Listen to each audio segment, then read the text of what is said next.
Good afternoon, everyone. 4 o'clock straight up on the East Coast. It is indeed a Tuesday edition of Middays with you as we take you up to 6 o'clock on what has turned out to be an absolutely wild day in the NBA. As always, I'm your host, Rich Quinones. 2 hours to play with. As I mentioned, we'll take up to 6 o'clock straight up on this 1st of July, 2025. We say adios, vaya con Dios to June. Hello to Julio. And that's where we're at on what's turned out to be another, by the way, kind of sticky, hot, humid day down the Jersey Shore, up and down the East Coast. Oh, by the way, the Phillies already postponed tonight's game. Go figure, because of weather. It'll be a double dip. We'll get into that. Busy day. Get in on the conversation. We are live, powered by our wonderful friends over at Triax57. It's an easy way to get social with us. Facebook, IG, and X, Triax57.com. Or you can simply follow me on social media at Rich Q on Q, TikTok, Rich Q on the mic. Jonathan Marshall will join me at 4:30-ish. We had to bump him back a couple minutes. Lloyd Vance in the 5 o'clock hour, as we will run through the NFL, get you caught up to speed on what's going on in the NFL. As we like to say, a little news and notes. And obviously, we will get into what has just transpired in the NBA. I mean, it's been, you want to talk about bizarre. You know, the NBA free agency period, when it opens up, we always see these moves starting to kind of trickle out, get leaked out, start to fall into place even before the deadline, right? That 12 o'clock, 11:59 p.m. shift over to 12 o'clock. And how about the news regarding the Indiana Pacers and the Milwaukee Bucks? And the Indiana Pacers losing. I mean, think about this now. The Indiana Pacers losing a veteran in Miles Turner, who goes to the hated Milwaukee Bucks. And conversely, the Milwaukee Bucks turn around and they waive Damian Lillard, and he's coming off that injury. We'll get into the monies in that regard. You got the Kings maxing out Schroeder with the big move. You got the Raptors coming up with a big-time move. You got some minor moves with the Philadelphia 76ers. But the move with the Bucks waiving Lillard and Miles Turner now going to Indiana, it does change the complexion even more so in the Eastern Conference. It changes the complexion more so in the Eastern Conference now, because Indiana's already dealing with the injuries to Tyrese Halliburton. You got to believe right now, you trade a veteran, a mainstay, a guy that's been with the Pacers for how long now? You trade a mainstay in Turner, and you've got a big, right, if you're Milwaukee, but you lose that veteran pro, that contributor if you're Indiana. Carlisle's got to be fuming. Halliburton's got to be fuming. You got the longest tenured player at 10 seasons with the franchise. And I'll tell you this, I think ultimately it probably took a lot of people by surprise. He was a huge part of that success. You're talking about a 6'10", 6'11" big man, opened up space on the floor, can, guard the rim, can do what he needs to do rebound wise, had a career best shooting percentage of close to 40% from beyond the arc, averaging 16-7, mixed in with a couple blocks here and there, and, played well during the playoffs, especially the NBA Finals.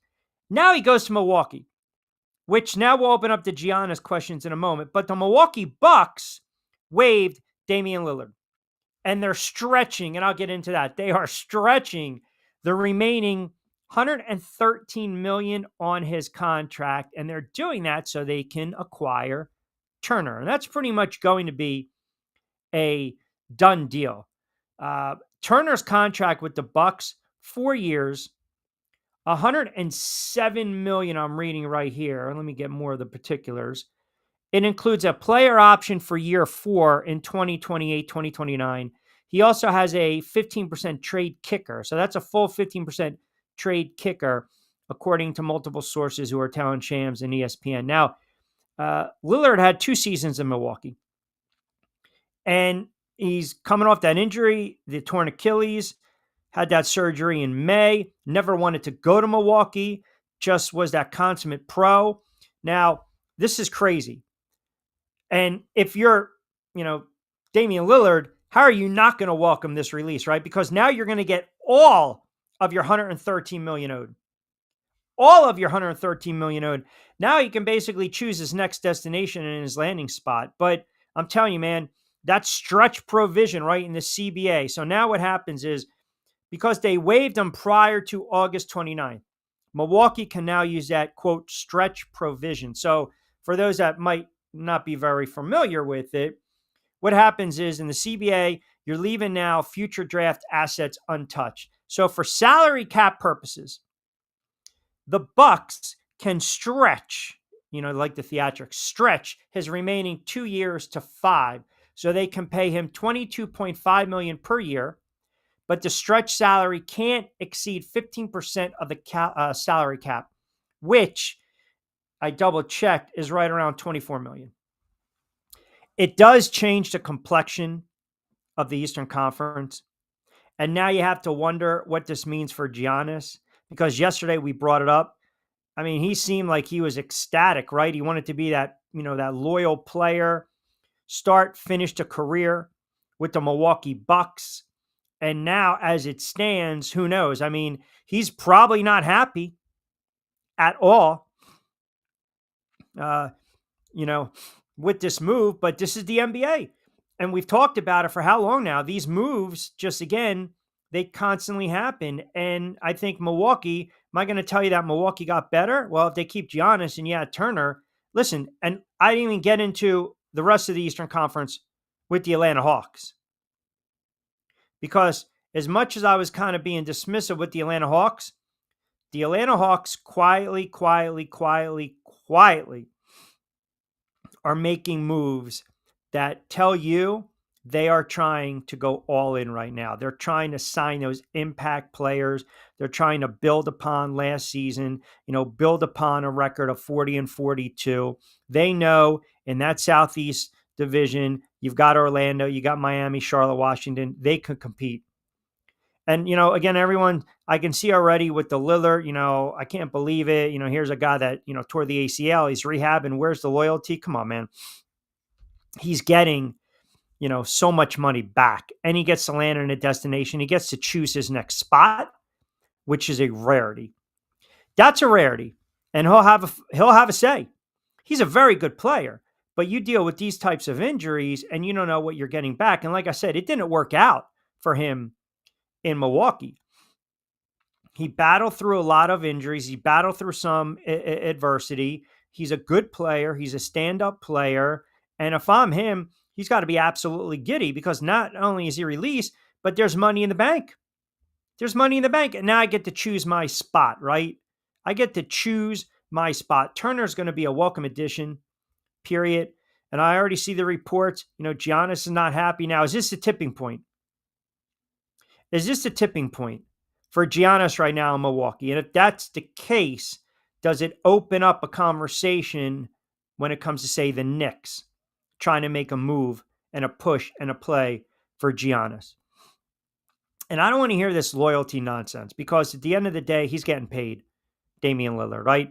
I don't want to hear this, you're sacrificing the money in the peak years, and, you tear your ACL, you tear your ACL. Again, the franchise waived him. It's not like he had 15 years in one uniform. It was 2 cups of coffee. And I'll tell you right now, Miami is probably going to be hot and heavy over Lillard. You know it, and I know it. But the NBA free aging period is just absolutely, it's crazy.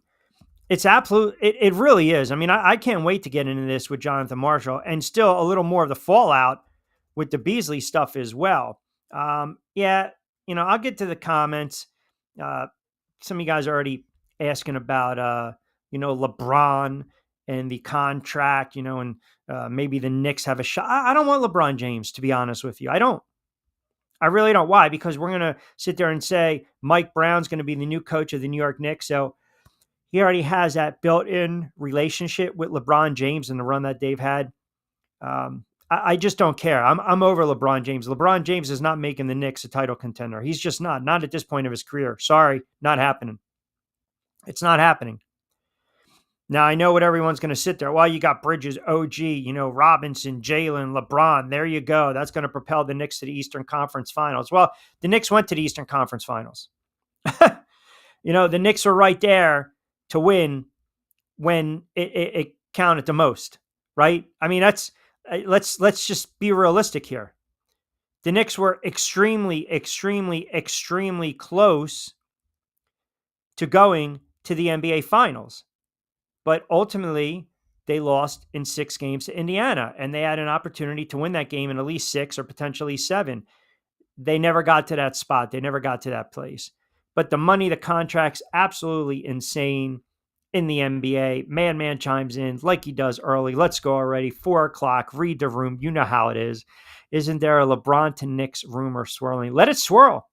Let it swirl. Let it swim. Let it sink. Let it float. I don't care. It's not going to, again, make me change how I feel about the Knicks right now until the Knicks get a head coach.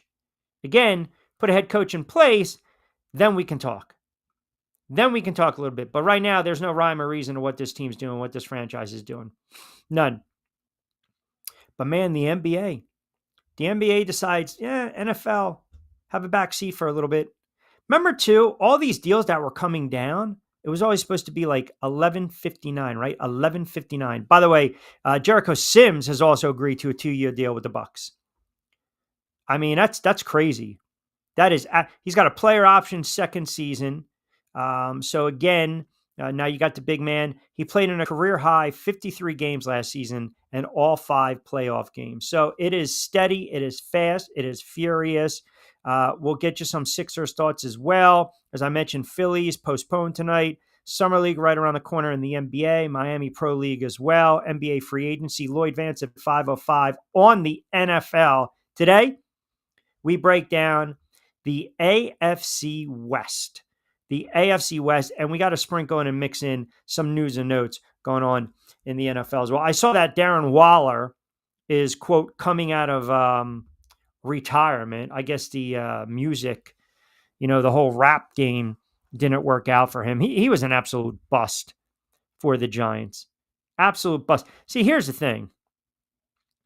The fact that he, quote, retired and he's still under contract with the Giants, so technically it'll be a trade. So I'm sure it'll be like a 5, a 5th or 6th round draft pick. The fact that he pulled a "I'm retiring" is telling to me about the Giants.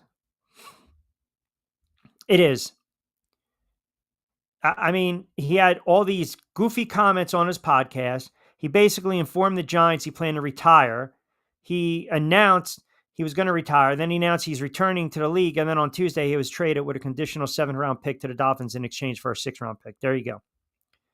And by the way, he's not the first player to turn around and kind of dance around that and say, I'm going to retire and come out of retirement, step away. I mean, there are notable players who have done it, right? But it's kind of telling, is it just possible that you decided, hey, man, you just didn't want to be part of the Giants, right? We just didn't, I didn't want to be here anymore. And he had a quote on his pod, and I'll talk to Lloyd about this, but he wrote or said it was in the first quarter of the game, we were running like this counter lead running play, and I'm kind of like leading through the whole, like I'm a fullback, and the play is working, but I sit down on the sideline after a drive where we ran it 3 times, and I'm like, what the blank am I doing with my life? I'm out here playing fullback. I don't even want to do this blank anymore. Now, is that because you were with the Giants on a bad football team, or is that what you really felt? Now, again, who knows? They brought him in. They thought he was going to contribute. It didn't work out. It was as bad as the Kenny Golladay contract as well. Golladay gave you 1 block in a wild card game to spring Barkley for about a 15-yard run when they beat the Vikings. So again, to me, this dude had an opportunity to kind of write his own script with his career because he's gotten a lot of chances, right? He's gotten a lot of chances. We know about his background, substance abuse, bounced around with Baltimore, had 2 really good years with the Raiders. and then obviously was still dealing with that substance abuse and problems. And the Giants throw him a lifeline, right? And he really doesn't give him anything. So I can't take what he says at this point serious. Hey, wish you the best of luck. Giants get a draft pick out of it. Fine. But ultimately, man, I think it's more telling about the state of the Giants and also this player, because he's also going to be, if he's doing this, if he did that with the Giants, he might turn around and be disgruntled in Miami and then call it a day 4 or 5 games into the season. So we got a lot of NFL to get into, as I alluded to. NBA free agency. We'll mix in a little baseball. Jonathan Marshall at about 15. Lloyd Vance at 5:05. AFC West, how the AFC West is going to be won. We've got the win totals. I'll flash them up for you right now before we hit the break. Chiefs sitting at 11.5. Chargers at 10.5. Broncos 9.5. Raiders at 5.5. So you got KC 11.5. Chargers 10.5. Tells you where the betting public's lying with the Chargers and what they expect from them this season. Harbaugh and, of course, Justin Herbert. You got the Broncos, Bo Nick, Sean Payton, and then you got the Raiders sitting there. A lot of questions regarding the Vegas Raiders at 5.5. As always, we're cranking up on a Tuesday edition. Middays with Q. 16 past the 4 o'clock hour. We are live Monday to Friday from 4 to 6 on X, on the YouTube channel, on Kicks, on Facebook, on Triax57 as well. Very, very easy to get connected with us. All you got to do, log on to Triax57 on Facebook, like, comment, share the page, follow them on XIG. And you can also follow me on IG and X at Rich Q on Q, and of course on TikTok, Rich Q on the mic. All right, so we're just cranking it up on a Tuesday down the shore. We'll get you caught up to speed, everything going on in the NBA, NFL. And as I did mention at the top of the show, if you are hoping to see the Phillies tonight, catch them in action. Per the Phillies, they are postponing tonight's contest due to weather.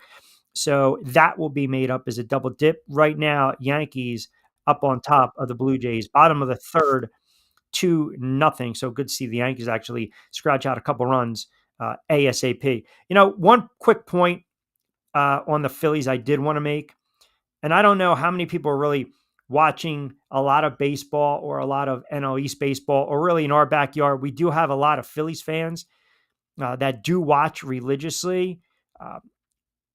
Their pitching staff, we talked about their horses that they have, whether it's Luzardo, whether it's Sanchez, whether it's Suarez. I mean, I gotta say right now, the move for the Phillies to go and get Zach Wheeler, which, again, it's amazing to think Zach Wheeler is now in his fifth season pitching with the Phillies. 1, 2, 3, 4, 5. This is his 6th season with the Phillies. He's coming off a career high 16 wins. He's 8-3 right now. I would say front runner, NL, Cy Young candidate. But man, it might turn out to be a Hall of Fame type of move for Wheeler and the Phillies. I mean, that's how dominant he has been on the mound. And I know it's a different type of era in baseball where you're not going to let your dogs or workhorses go out and throw those complete games. But this dude is flat out nasty. He is an innings eater. He's come off some injuries in the past. Remember 2015-16, he had that UCL in his right elbow. He signed that 1-year deal with the Mets, kind of like prove it. And then boom, what happens? The Phillies signed him as a free agent, and they gave him a boatload of money, 5 years, $118. And let me just say, he has given them a ridiculous return on their investment. A ridiculous return on their investment. His numbers don't really do justice. He is an innings eater. He is a strikeout pitcher. He's got great control. He's pitching absolutely lights out this season. Absolutely lights out. What did he do last night? 8 innings, 6 hits, didn't give up a run, struck out 10. He's been phenomenal. Steve Gardner next week on some baseball. All right, quick timeout. We'll crank it up on the other side, 20 past 4 o'clock hour on a Tuesday edition. Middays with Q coming at you on this 1st of July, 2025. Get in on the conversation as always. Hashtag MWQ, Middays with Q. Got a lot of tweets coming in. Got some Facebook comments as well. Got some YouTube comments as well on the NBA, free agency, Lillard, the Pacers, NFL talk as well. We'll get you guys going on the other side. Keep it locked in. We will take you up to 6 o'clock straight up on a Tuesday down the shore. Hi, I'm Bruce Pascoe. I'm very fortunate. Years ago, I found something that I genuinely like to do, and it's something that helps other people. What I do is help people transition from traditional health insurance into Medicare. I've been doing it here in Atlantic County for more than 20 years. If you're getting ready for Medicare, call me for a free consultation. 609-484-9800.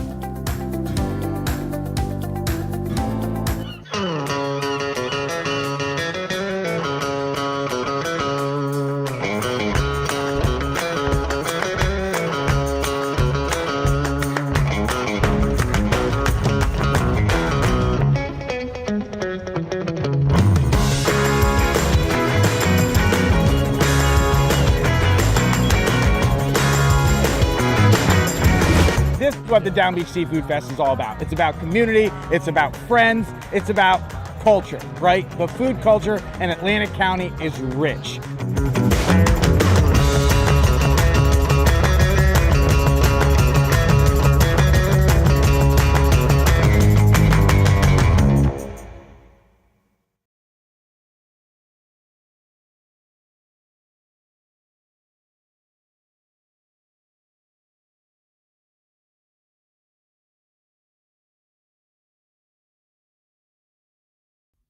All right, 421 on a Tuesday edition, Middays with Q. I'm your host, as always, Rich Quinones, right here on X, YouTube, also Kicks, Facebook Live, and of course, Triax57. Got some comments coming in as we speak on NBA, little baseball, a little Wheeler as well. Let's rip through some of these comments, see what you guys have to say on a very busy Tuesday. What a joke Waller is. Yeah, I mean, I can't, man, you're right. I can't look at this guy and say he's going to be a legit pro. Like at this stage of the game, at this stage of his career, I think it's utter nonsense. Let me retire. Let me go try the rap game. I'm not happy with the Giants.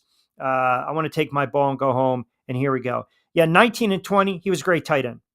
197 receptions, 2,300 yards, 12 touchdowns. He did that for the Raiders.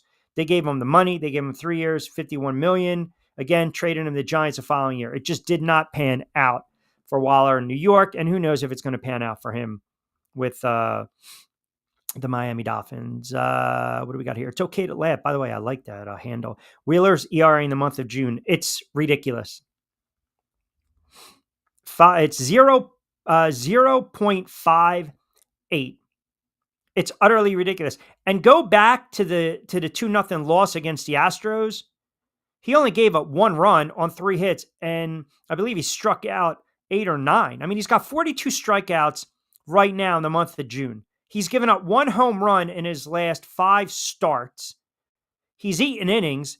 He's given them 6+ every time out. I mean, I don't know where we're going to rank this when it's all said and done, but if you look at Wheeler and the way he's pitching, he's easily on his way to win, 20 games. And a lot of times we say, that is a rarity in today's MLB, in today's baseball, especially with pitchers. De facto comes in with a, what else is new? Passive-aggressive shot. You just mushed Wheeler like you mushed Alvarado last month. See, that shows me that once again, de facto not reading the room because it wasn't Alvarado. Now, for bonus points, if you recall, what pitcher was it that I mushed, who, oh, by the way, has rebounded nicely? It was not Alvarado. So you might want to back up, as you say, bookmark, read the room, mark the tape and go back. Wasn't Alvarado. I was extremely high on a pitcher who currently pitches for the Philadelphia Phillies, who is pitching extremely well to start the season and then got raked on the coals twice. But now he's actually been able to right the ship. So it was not Alvarado. It was Jesus Luzardo. And yes, if you recall, I think I said 2 or so weeks ago at plus 1,800, take a flyer on him. Now, Luzardo had those 2 starts where he really got roughed up. In fact, to be fair to De Facto's point, It was after they beat Colorado. I think it was a road game 7-4. Luzardo pitched six, I think six and a third, gave up a couple hits, one run, struck out 10. He was phenomenal. I think it was that night, that Wednesday or Thursday, or maybe Friday, I came on the air because he was next in line to start on a Sunday against Oakland.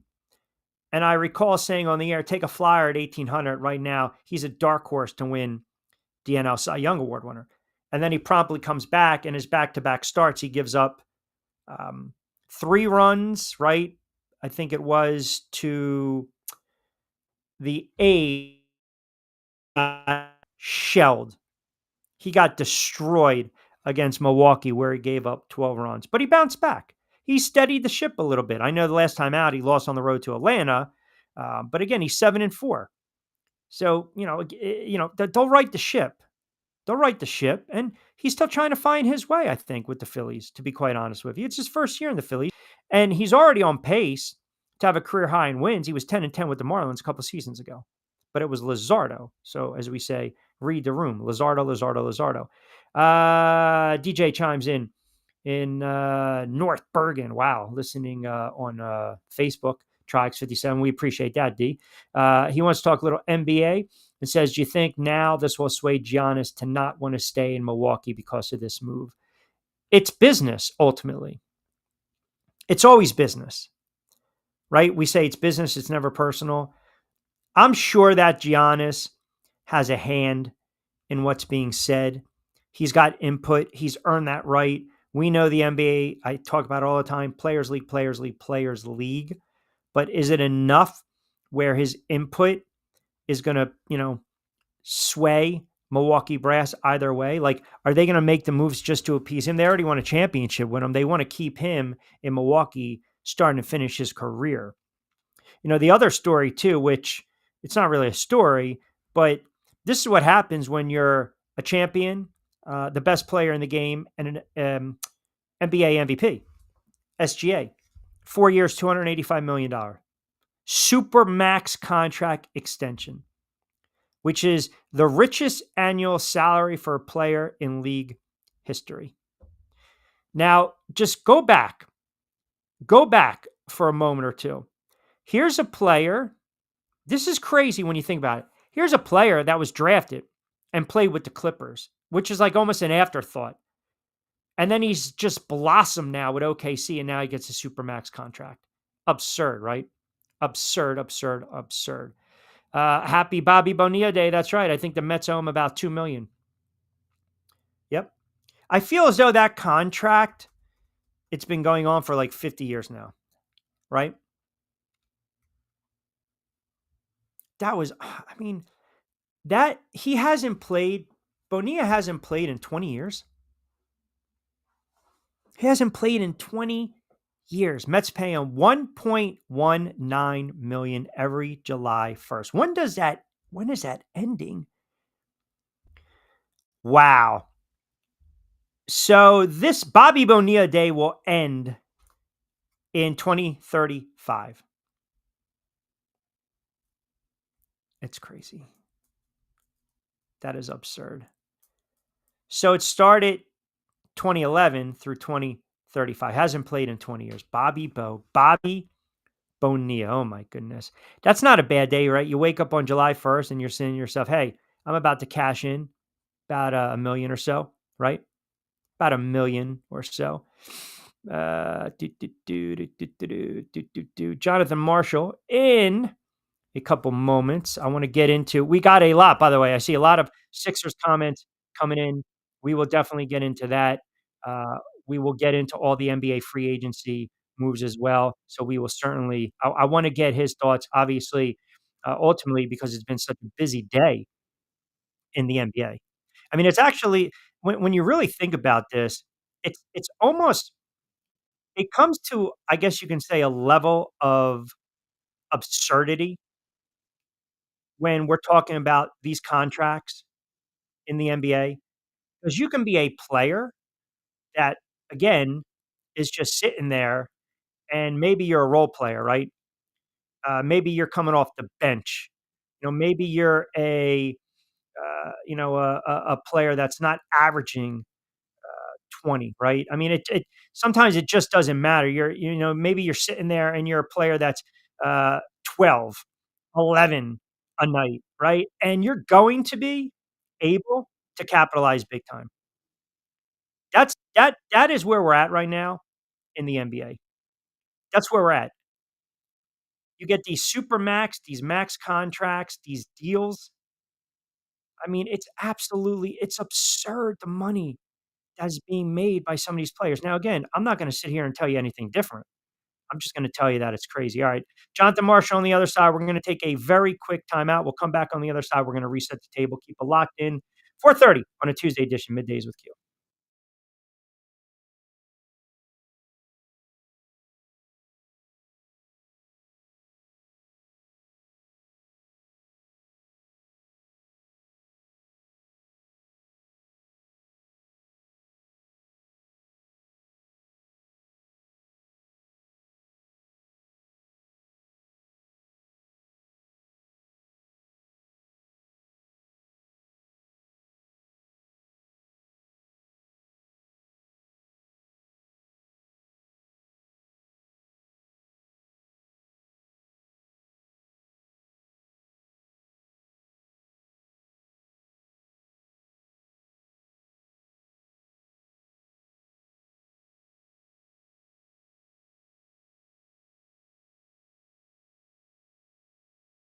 Hi, I'm Bruce Pascoe.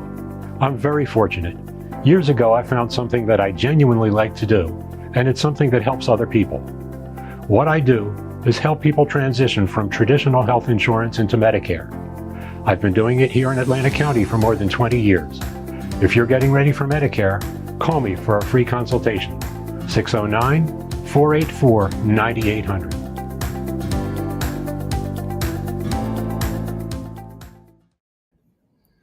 All right, 4:31 on a busy Tuesday edition, Middays with Q. Rich Quinones here. We'll take you up to 6 o'clock straight up, 4 to 6 Monday to Friday.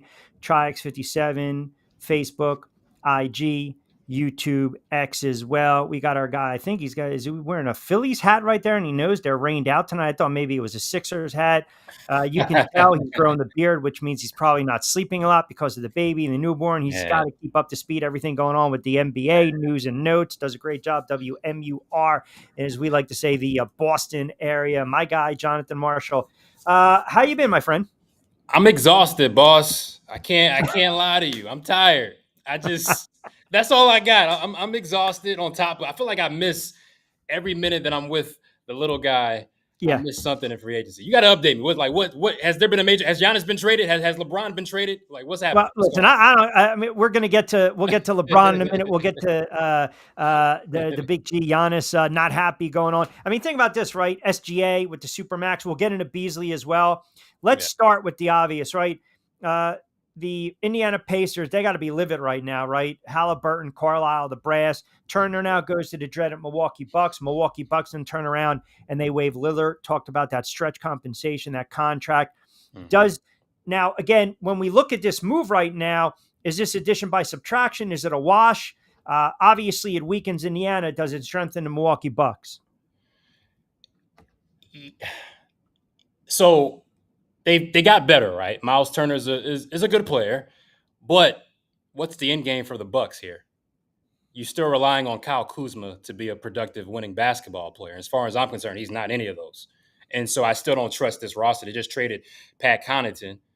Obviously, Dame wasn't going to be playing next year anyway for the most part, and he's been waived now. And so in the grand scheme of things, is Miles Turner a ceiling raiser or is he a floor raiser?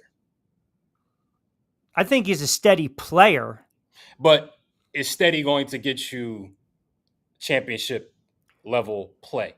I just don't think he's that much of an impact player. Sorry.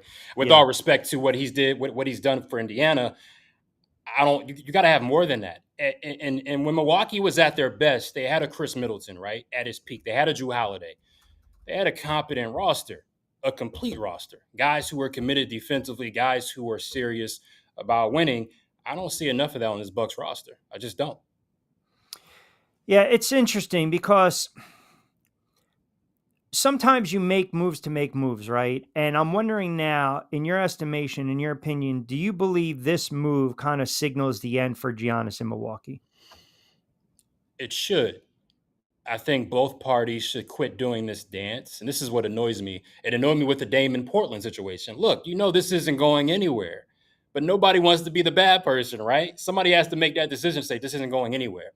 For Milwaukee, it's complicated because you're Milwaukee, you're a smaller market. You're not going to be attracting top free agents. Like, you're going to be building through the draft and, shoring up the roster via free agency, veteran pieces, what trades you can do. But Giannis, having a guy like Giannis is big business for a Milwaukee Bucks franchise, right? And so once you trade him, you're signaling to your fans that it's going to be some rough times here. Like, we're bottoming out, literally. But in the grand scheme of things, if you're Milwaukee, you got your championship. That's more than what you could have imagined, right? Like, you're Milwaukee. You're the Bucks. You got a championship. In this era of parity, you should be thankful for that. And for Giannis, saying you want to compete for a championship, well, we talk about basketball logic, Q, and sometimes I got to question some of these NBA players. What are you saying? You want to compete for a championship, but you're on a roster. You see a roster that clearly is far from a championship roster. So what if you can't have it both ways? Either you're going to stand down and stay there, or you're going to say, look, this isn't where I want to be. I want to win. Like, you can't play both sides of the fence. Like, you just, it has to be stand down on what you want and stick to it. What was this move by the Bucks with the release now and the fact that, I mean, if you're Damian Lillard, you're like, hey, I can pick and choose where I want to go and I'm getting guaranteed money. Like, it's a very rare that we've seen that stretch, that payment, so to speak. Was this a panic move? I mean, look, people are saying, where's the loyalty? Well, hold on. You got injured. You had a cup of coffee in Milwaukee. You didn't spend your whole career with the Milwaukee Bucks. It was 2 seasons. You were pros pro. It happens. You're cashing in no matter what. Is this a panic move by the Bucks? Maybe not panic, but maybe was it a wise move for the Bucks, right? Like, I mean, this next year with Dame is a wash, right? Yeah. As the years go on, as he gets older, what are you getting out of a Dame anyway, right? Right. Okay, we have Giannis. He wants to see us try to compete for a championship. What else can we do? Miles Turner is the best they can get when it comes to shoring up the front court. So, I mean, what do we expect the Bucks front office to do to try to make this team get better, right? And Miles Turner is a guy who, they're going to lose Brook Lopez, obviously, and so who else do we have to replace him? Like, got to do something, right? And so if this was the best situation for us to add to our front court, we got to do it. And the loyalty situation, Q, like, at this point, there shouldn't be any outcry. This is pro sports. There's no loyalty from the teams and the players. So let's just stop the facade, right? And anyway, as far as I'm concerned, did Dame even want to be in Milwaukee? No, he didn't. He made that clear. Like, so what do we? So for Dame, looking at it like, look, I got my money.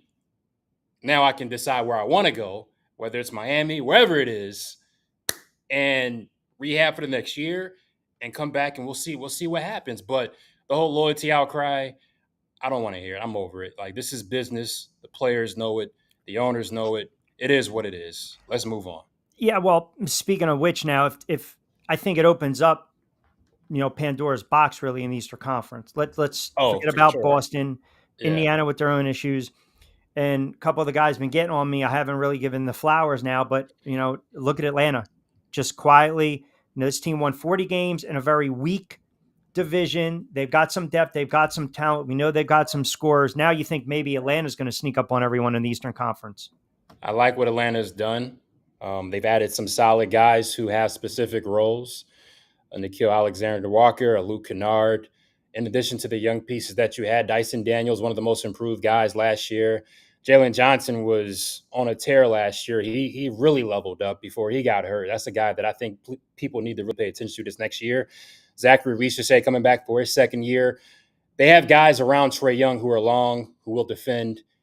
I mean, when you look at, we talked about it with Indiana. I think Atlanta is sort of in that mold. Guys who will lock down and defend, guys who can actually handle and create and be basketball players out there, right? And so you add that with a Trae Young who doesn't really have to focus defensively on the top guys because you have a Dyson Daniels, a Richaset, Nickeil Alexander-Walker. Defensively, Atlanta can be can just be treacherous. And I'm looking forward to seeing what they do.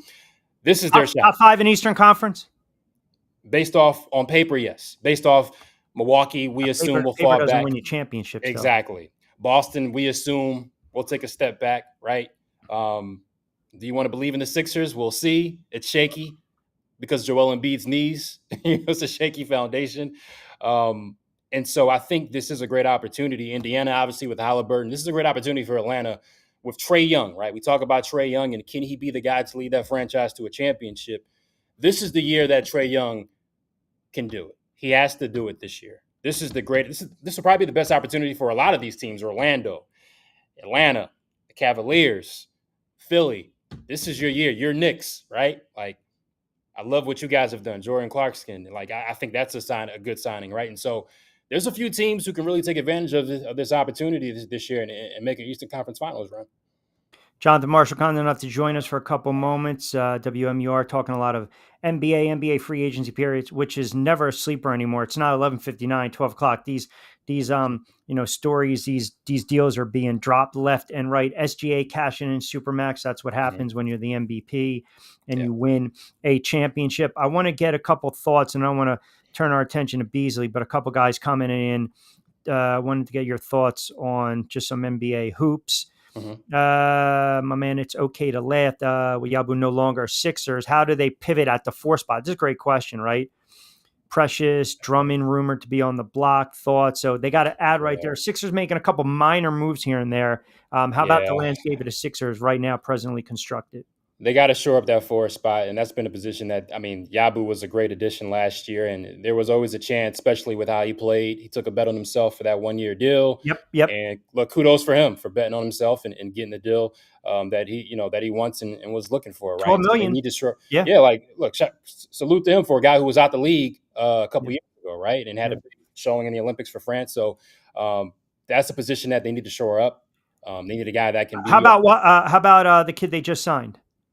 Trendon Watford, the 2-year 5.3. He's interested because, I think he actually showed some things last year with the Nets as far as being able to pass the ball, being able to handle it a little bit. I think at that 4 spot in today's game, you got to have a little versatile skill set. And I think I like their thinking when it comes to that. Instead of having the 4-man who really is limited in their basketball abilities, having a guy like Watford who can actually do multiple things, especially in today's landscape. I think that's a pretty good signing. So, yeah.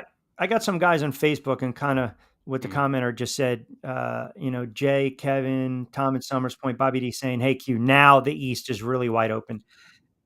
I think that's up to interpretation. Yeah. Right? Is it not? Because, listen, I'm not going to tell you the Knicks lost in 6 Indiana, right? Indiana goes the distance against OKC. They lose in 7 NBA Finals. They've got their injuries. Boston's got their injuries. Orlando coming on the rise. Miami's still trying to figure out. Miami might turn around and give Lillard $100 million. Who knows, right? We just don't know. Milwaukee's making, their subtractions, but you still have Giannis.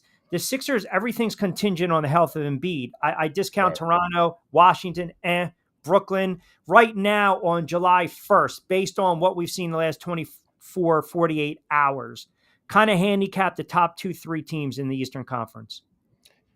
And we're assuming health isn't an issue. Sure, go ahead. Why not? Because we're talking about there's one caveat with one particular team. It is, but I can say that with every team if Brunson goes down with the Knicks. But to your point, yes.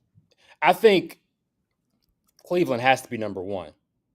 And considering the chemistry, these guys have been together. Kenny Atkinson has been there now. He has a year under his belt with that team, right? So they had the best record in the Eastern Conference this past season.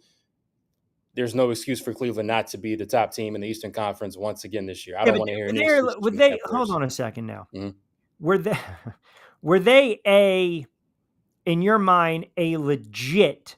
Mm-hmm. When I say a legit, I mean, look, hell, they won 64 games, but they flamed out in the postseason. That's the thing with the Cleveland Cavaliers team. That coming up this edition of the Eastern Conference, this landscape in a playoff setting. With that roster, with the chemistry that they have, should there be any roadblocks? Yeah, but you can't win 64 games in a regular season and then lose to Of course. How many games did Indiana win? 40-something odd Indiana games this won season? 50. Indiana won 50. Okay, 50. But still, and lose in 5? Look, they should still be a favorite. They still should be the top. Like, if they're not the number 1 seed in the Eastern Conference, then something went wrong with that seed. It's just based off of roster, based off last year's production. Strictly regular season, right? Playoff is a whole different conversation. Matchups, we can have that conversation, right? But strictly regular season, the Cavs should start at the top. I think the Knicks should be number 2, right? Based off, once again, Karl-Anthony Towns, Mikal Bridges, OG, Brunson, like those guys, they have some time together under their belt, right? They have that chemistry. You got to get a head coach, Q. You have to get a head coach. But I still give you guys the second seeding.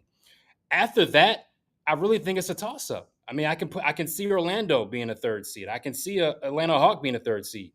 If Philly's healthy, I can see them having something to say about the 3rd seed. But I think the Cavs and the Knicks should be the top 2 seeds in the Eastern Conference next year. Those should be the 2 favorites right now.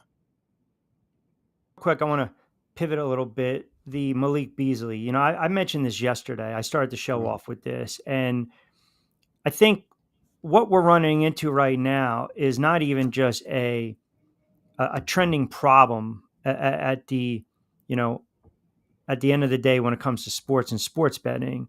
Mm-hmm. But I look at this where, and I got a lot of pushback from listeners yesterday.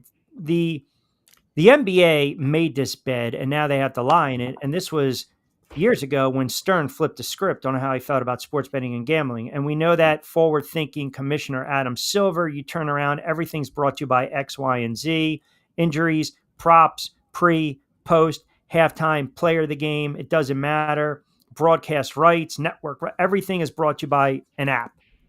DK, MGM, DSI, FanDuel.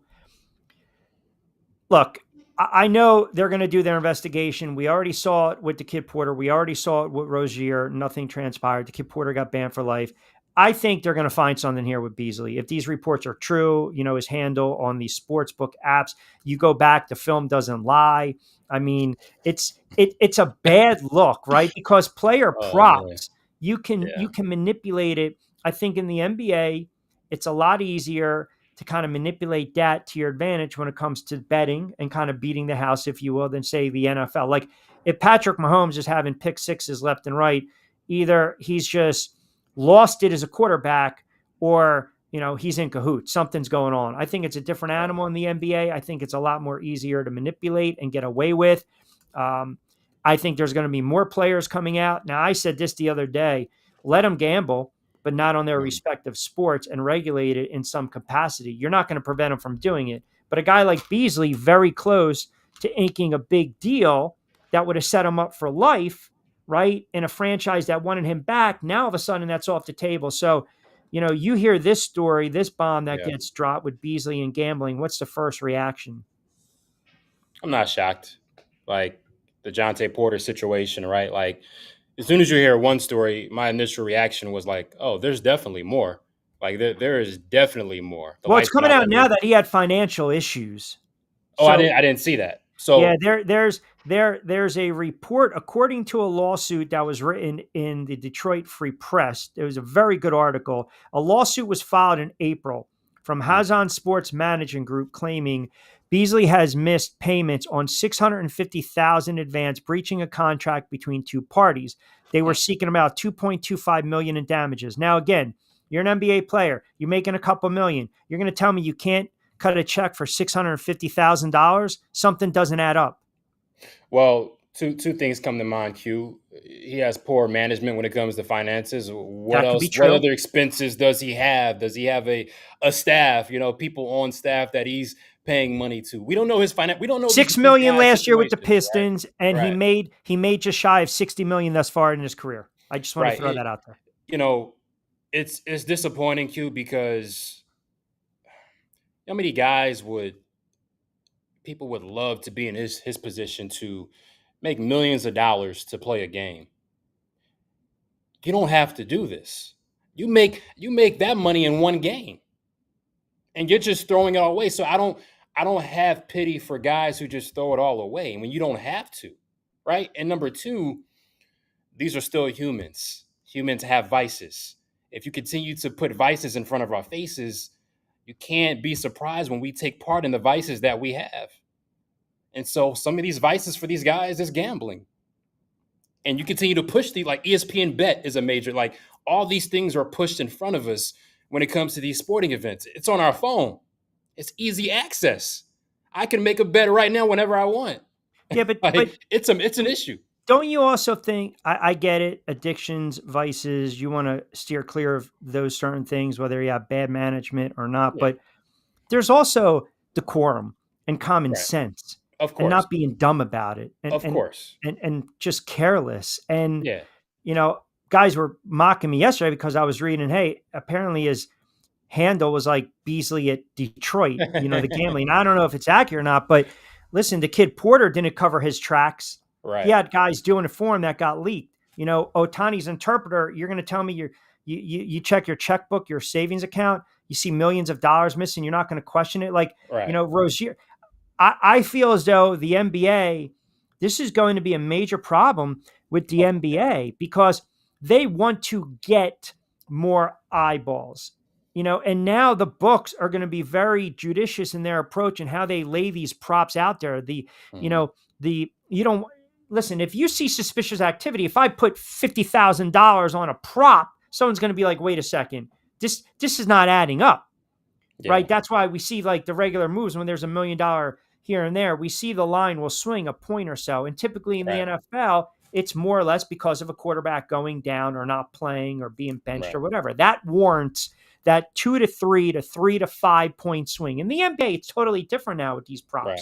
So like if I got to keep pushing up, I had Beasley 10 over points and now I'm starting to see this suspicious activity. It also raises a red flag as a gambler if I'm like, wait a second, his player prop for points is now 26 and the last 7 days, the last 7 games, it's been 10. I'm not going to bet with this app anymore. So it's opening a big can of worms, not only if you're the sports book, if you're the betting apps, but also the NBA, because as you mentioned, if one player has done it or doing it, then I believe there's others that are doing it. Of course. It's funny, over the years, I will joke in my group chats that such and such is that's point shaving, just in a joking manner, right? But there's truth to those jokes. And now there was a clip on Twitter, I'm not sure if you saw it, that showed Malik Beasley. It was like seconds left in the game. It was, I think, the Matador defense. Yeah, it was that, but it was another clip where he raced towards the basket for a quick layup. Yeah, and I saw the one on Gary Payton Jr. too, when he's sweating on the sidelines. Right. And so now, as a fan, you're looking at certain things like, it's 2 seconds left, dude. Why are you so hyped to get this bucket? You're looking at these things differently now, right? You're not just trying to pad. You're not trying to pad your stat line. You're trying to pad something. Okay, so what happens if the investigation shows that yes, you go back, you watch the video. I used this yesterday, the scene in Blue Chips when they were looking at the point guard, Tony. Yeah. And they were like, no, that's my guy. That's my guy. Yeah. And then Nick Nolte's watching him. He's like, well, wait a second. Horrible shot, horrible pass. And you can tell the kid was on the hook. The kid was in trouble. Mm-hmm. So you ban him, right? But the NBA still has a problem. That's my whole point. The NBA is still like, how do you cover that nugget up? You can't put the Band-Aid on that. You really can't. It's already been once the can has been opened, this betting and the money that's been pouring into these media companies and leagues, it's open, Q. Like it is what it is. Like there's nothing you can do about it. There's nothing. I went back and I argue with guys, we're talking 20, 30 plus years ago with The Last Dance in the Bulls dynasty. When it was, hey man, do me a favor, wink, wink, go retire for a couple years. Because everyone knew Jordan was a big time gambler. Of course. And if you remember, David Stern was so adamant against sports betting, and then he flipped the script and he did a 180. Now, and then what happened years later with Tim Donaghy in that playoff series? Lakers take 27 free throws in the fourth quarter. Right. Like, so if the refs are on the hook, then to me, the player, I guess the thing is why? Like, you're making millions of dollars, man. What is it? The action? Are you really in trouble? Is it the juice? Are you bored? It's hard for me to put myself in the shoes of a guy like Malik Beasley, because I don't have that issue, right? Like I can go on a draft, I can go on an app and make a bet and be okay, not be I don't have an issue with stopping or saying not tonight, not now, right? Like that's not my problem. So it's hard for me to even visualize myself being willing to. And that's at my level with not. I have no millions to throw away, right? So I can't imagine being in his spot and just being so foolish or naive to think that I can't get caught. Yeah. That's the issue for a lot of these guys. They think it can't happen to me. Like I got my tracks covered, but no. You're not above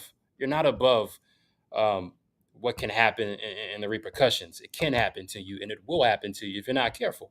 Yeah. Like these guys just got to understand, like you're human. You're not Teflon. Like these things can happen to you. Like you have to understand that. We've seen it time and time again with their off the court issues. Like we've seen it.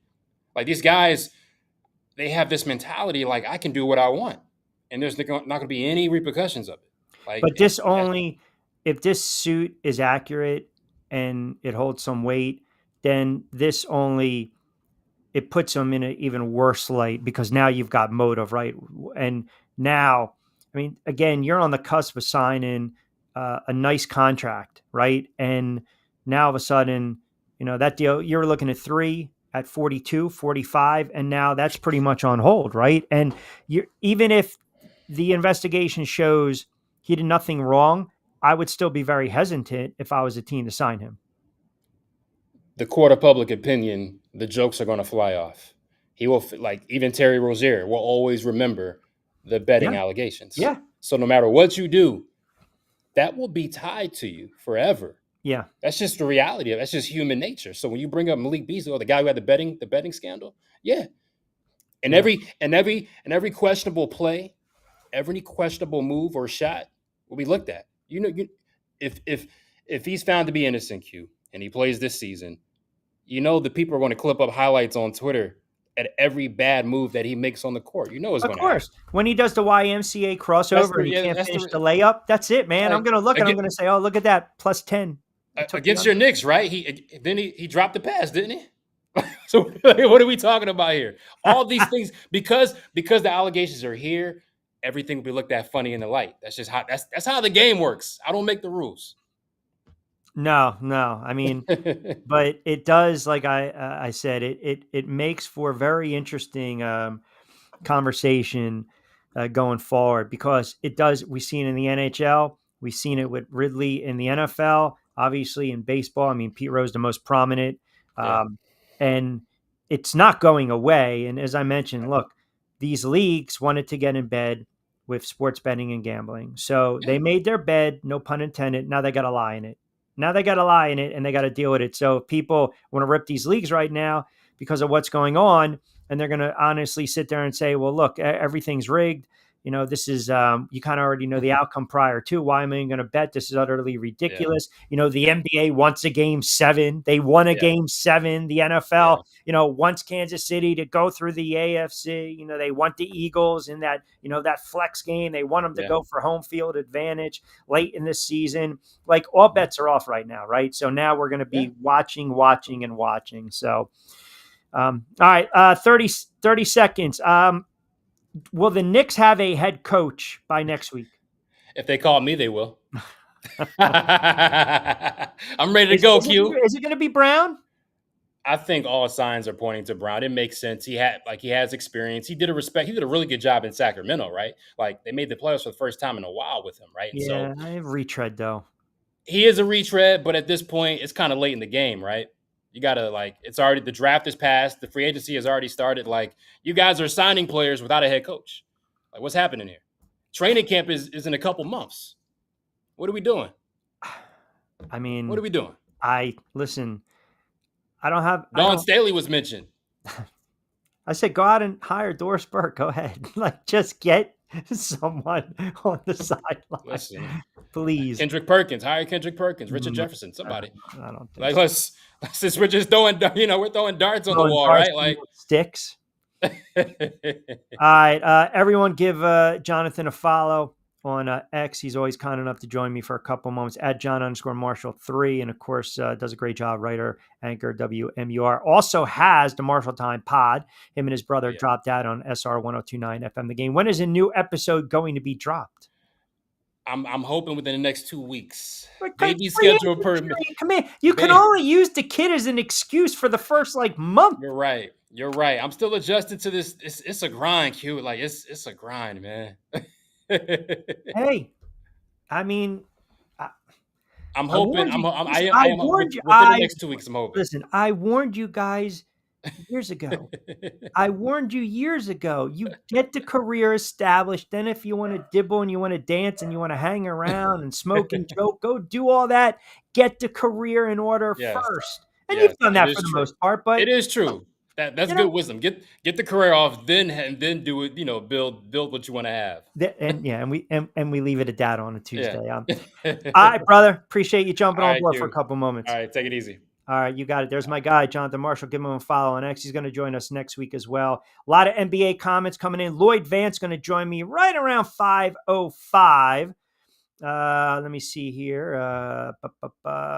See chiming in. Q, I want to read too much with these individual quotes by Edgecombe during these post-practice avails, but he's looking to be a point guard and develop those skills. All right.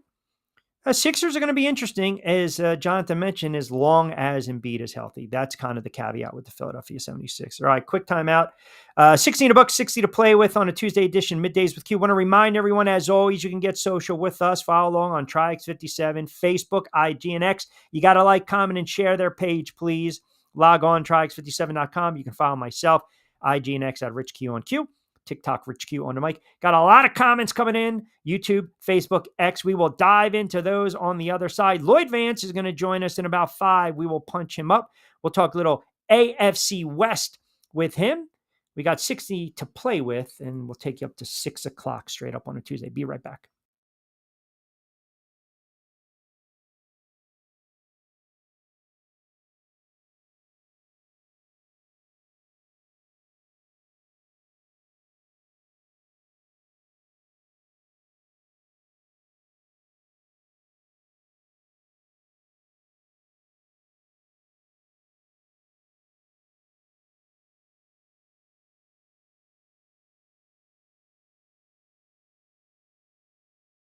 Hi, I'm Bruce Pascoe.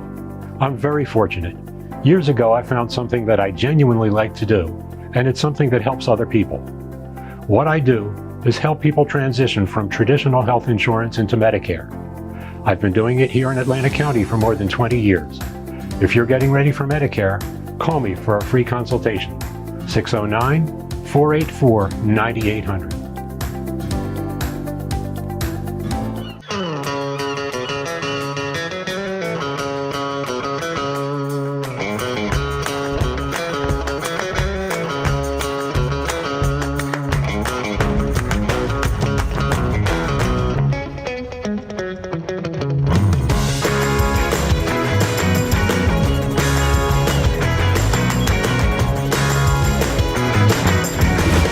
What the Down Beach Seafood Fest is all about. It's about community, it's about friends, it's about culture, right? The food culture in Atlantic County is rich.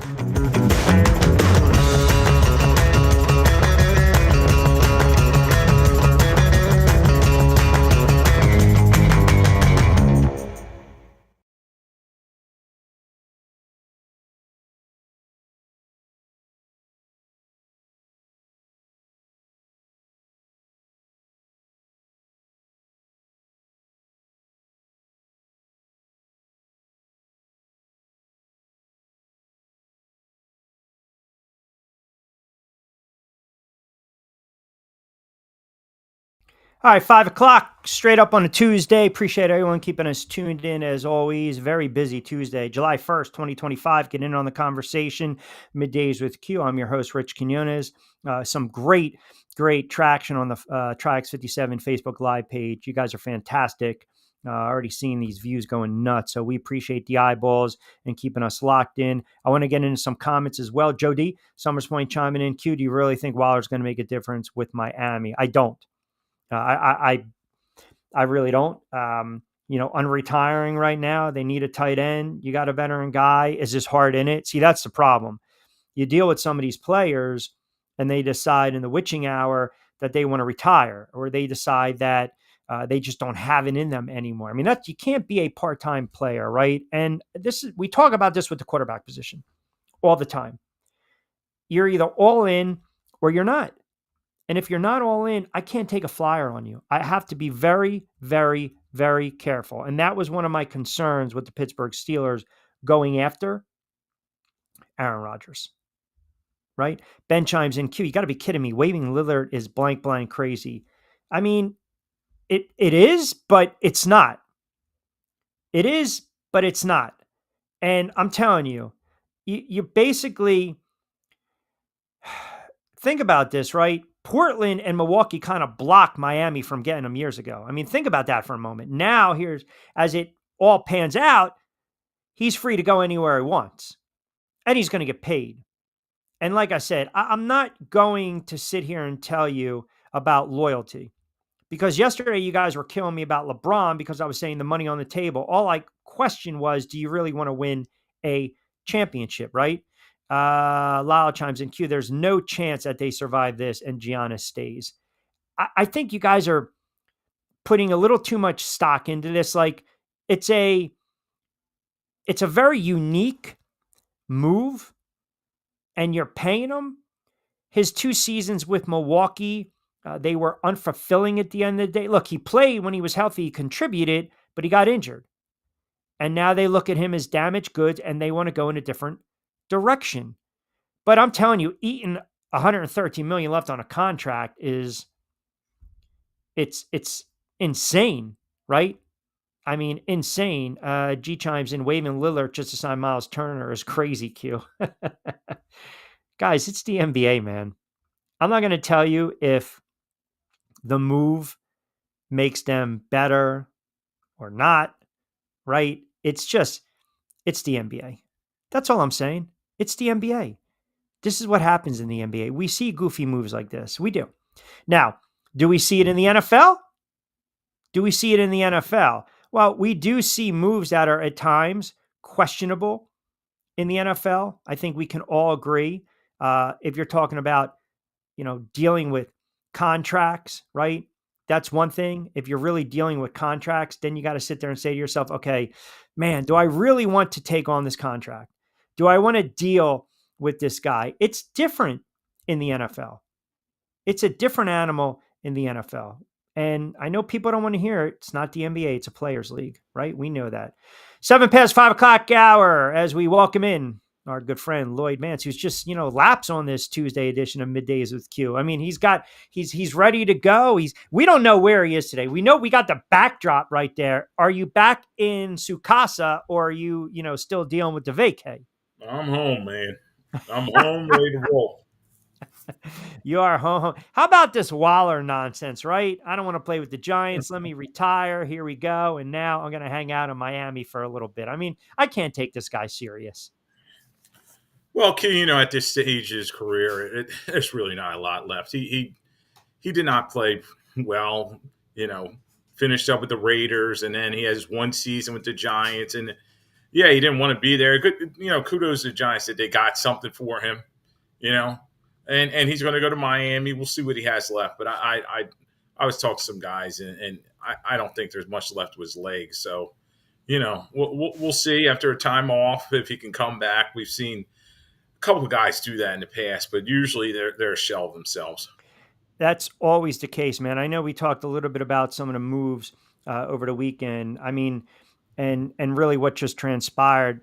What do you make of, speaking of Miami, with the Steelers swapping Ramsey and then Fitzpatrick in the trade? I know we touched on it a little bit. You and I were texting each other, but I mean, right now as it stands, right? So the Dolphins turn around, they trade a 3-time All-Pro cornerback Jalen Ramsey, tight end Jonas Smith to Pittsburgh in exchange for a 3-time All-Pro safety in Fitzpatrick. So, guys going back to kind of where they started here and there.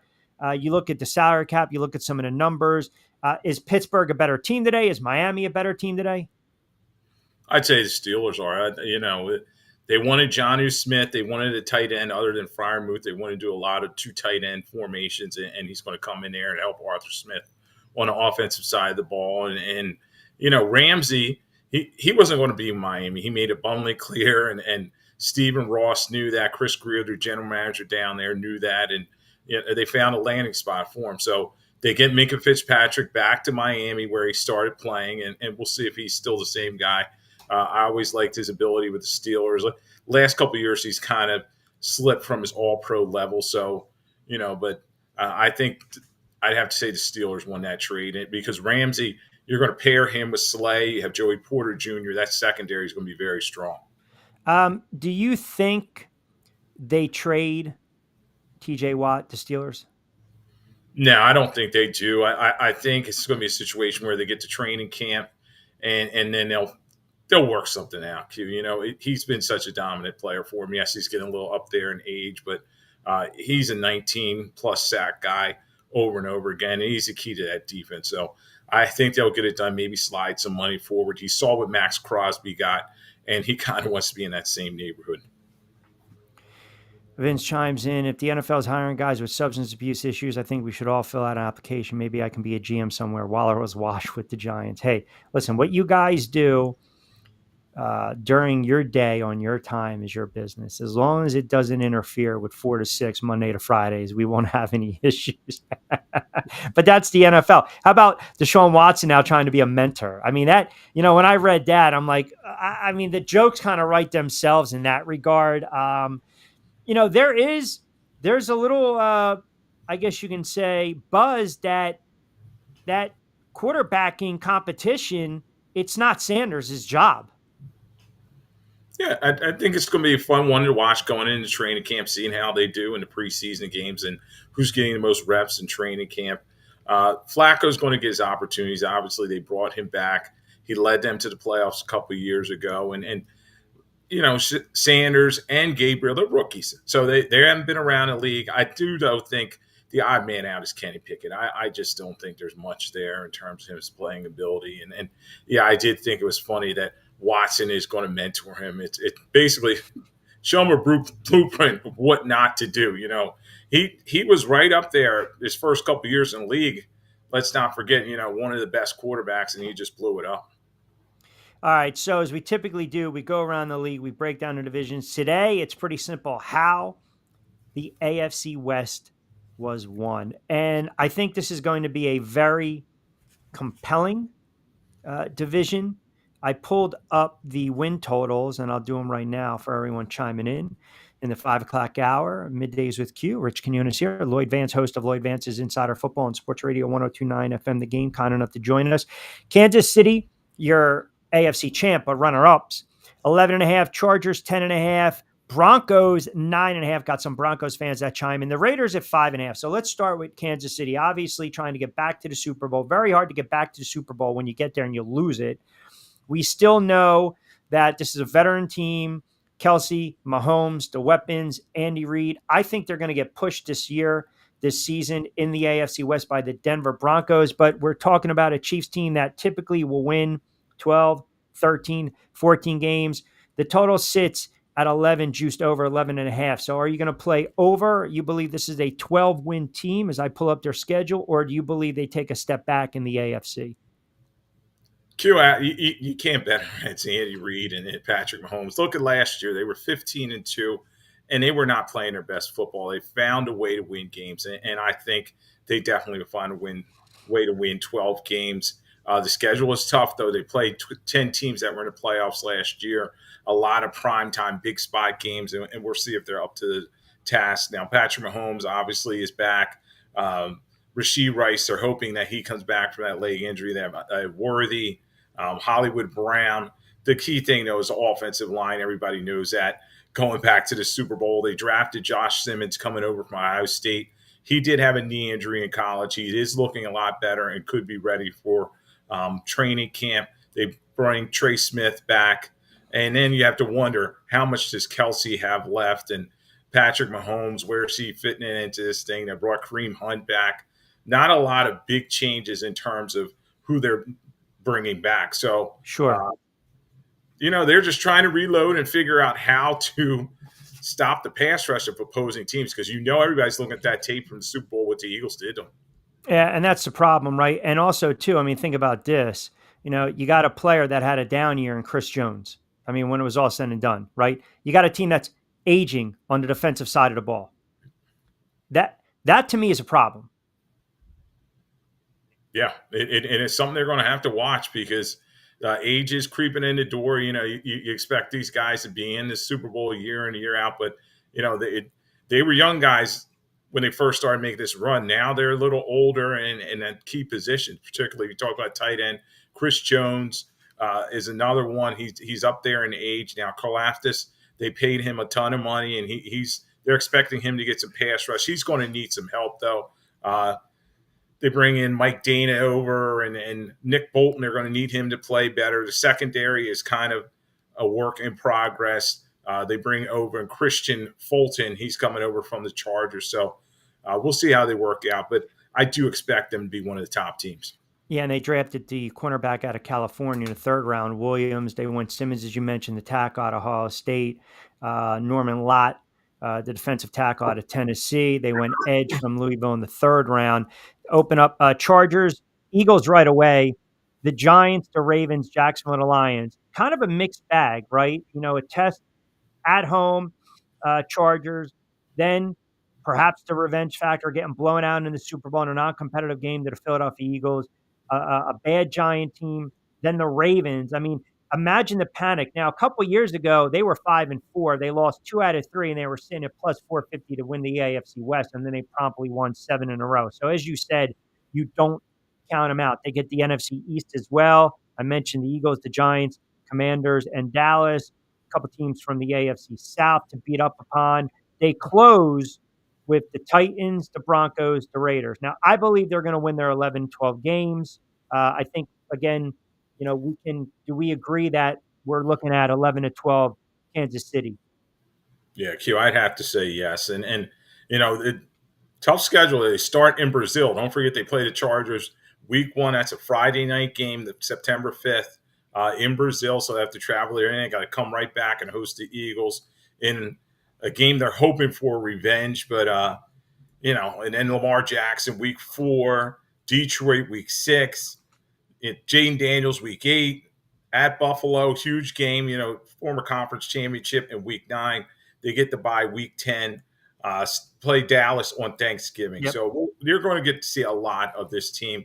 But yeah, I do believe in Andy Reid as a veteran coach and getting this roster up together. And they're quite angry because a lot of people were down on them after what happened in the Super Bowl. Well, they no-showed. I mean, they no-showed. You got the early bad call down the sideline.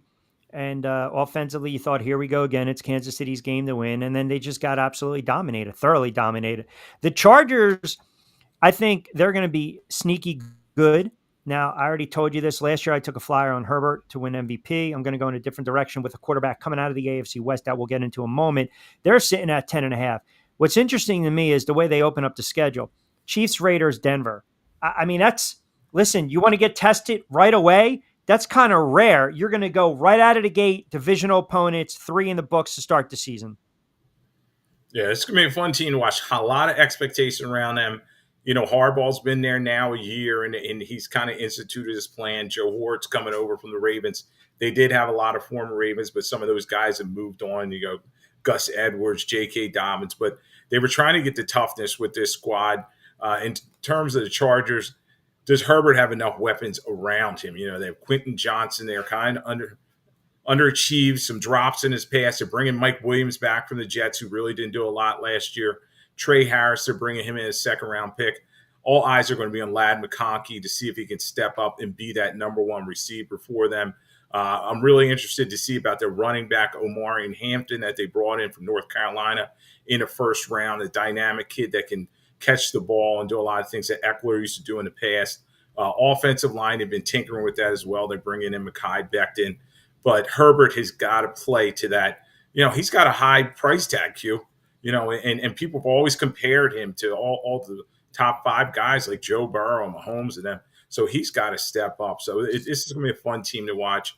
10.5, though. Last year, 11-6. I'm going to go under. I think maybe they win 10 games and they'll be in the fight for that number 7 spot in the AFC. But, yeah, I think that may be high a little bit, asking for 11 wins out of this team. they were kind of the team you don't want to see in the playoffs. Like Herbert played really well the last 3 weeks of the season. He had 7 touchdowns, 1 pick, and that was in the wild win against Denver, 34-27. But he threw for 294, 291, 346. But again, what have you done for me lately? Like, you're on the mound. I'm going to remember your last outing. You're just as good as your last performance. He really just stunk up the joint. He had the 4 picks against Houston. He was sacked all over the place. They had to play from behind early on in that game. You put him in a different spot.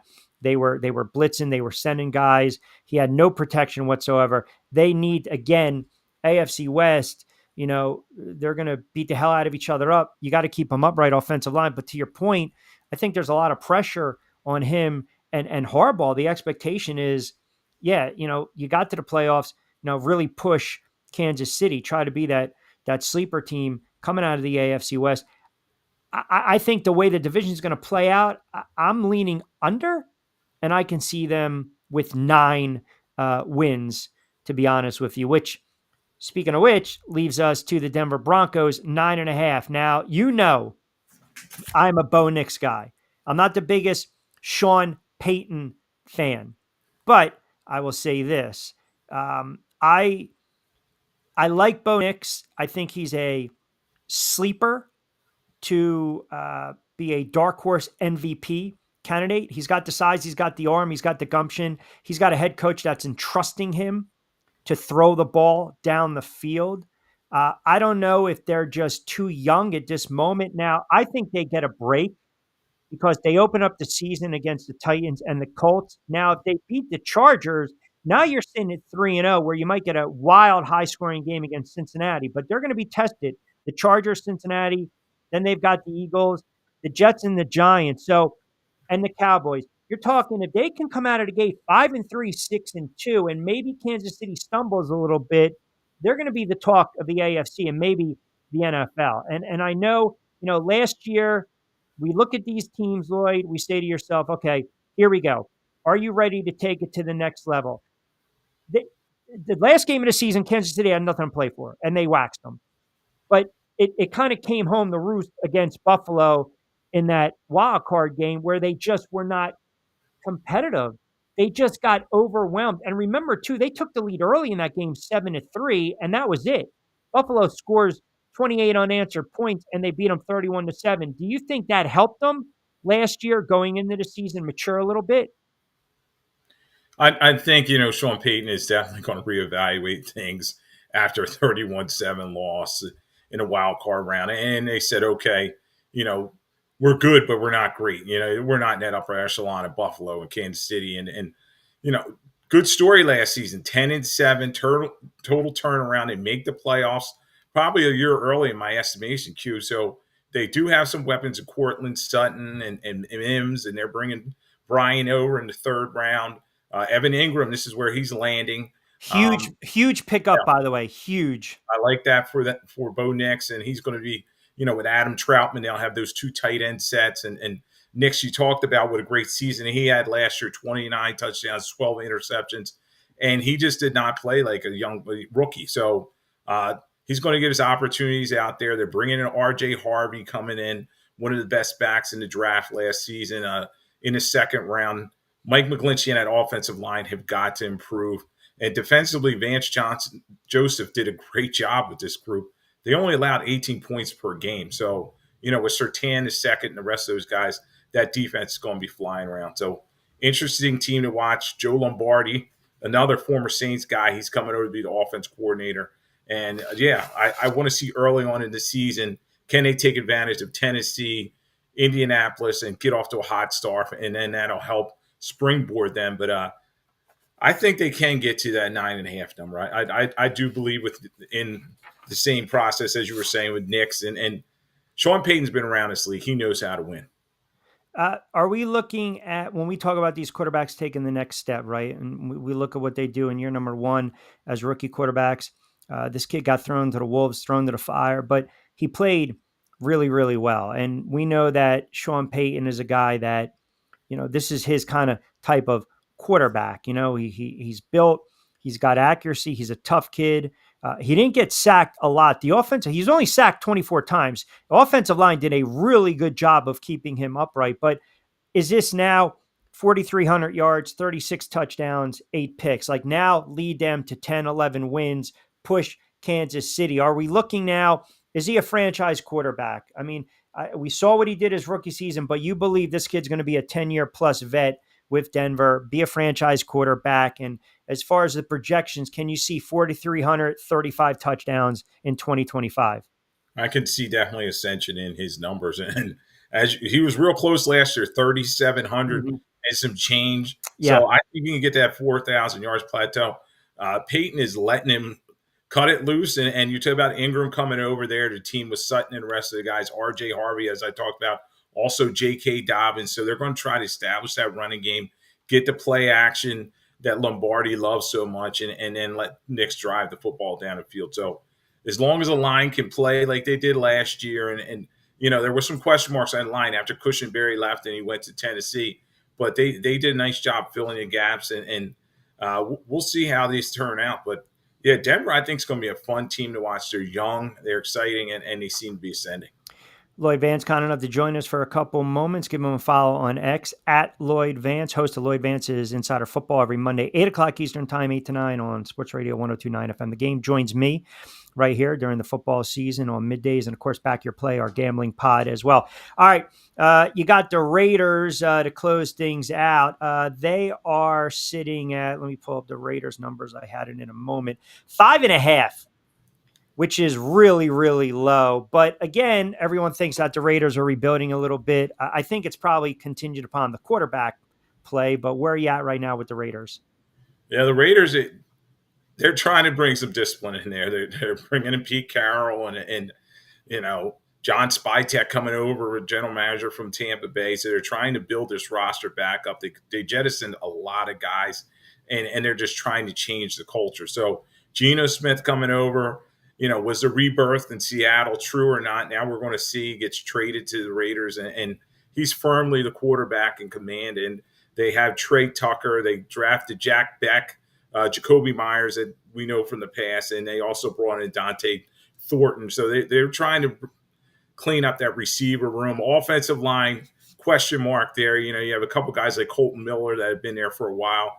But other than that, you wonder, okay, who else is there? But one thing, the bright spot for them is Brock Bowers. I mean, he was all world as a rookie, incredible. I mean, setting numbers. And I think already he's top 5 in terms of the tight ends out there. And now you're adding Ashton Genty, one of the best backs coming out of NCAAs in such a long time. So I think you're going to try to get Genty the ball. And then defensively, Max Crosby needs some help. A lot of fill-in type guys around him, though. Devin White, Alander Roberts coming over, and Eric Stokes coming over from Green Bay. So we'll see how that defense gels. But I think the offense is going to put up some points.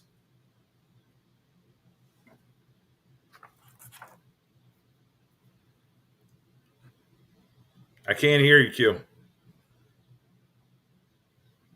The only controversy for Genty is that he would stand upright, right? He's 5'8". So, I mean, when he was at Boise State, his stance, so to speak, he's 5'8", because he wanted to kind of get a better view of the defense. I saw him on Up and Adams, and they were kind of cracking jokes. Now, Chip Kelly's got him, again, using that normal stance with his hands on his thighs, because, again, now you can kind of explode off the base. I think the kid's going to be a player.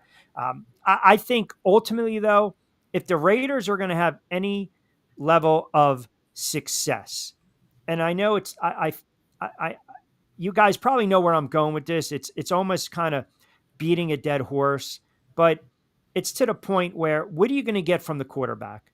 Are you going to get a guy that resurrected his career in Seattle? Or, I mean, is Geno Smith, if you get Geno Smith in Seattle the last several years, then I think they're going to be able to score some points and move the football.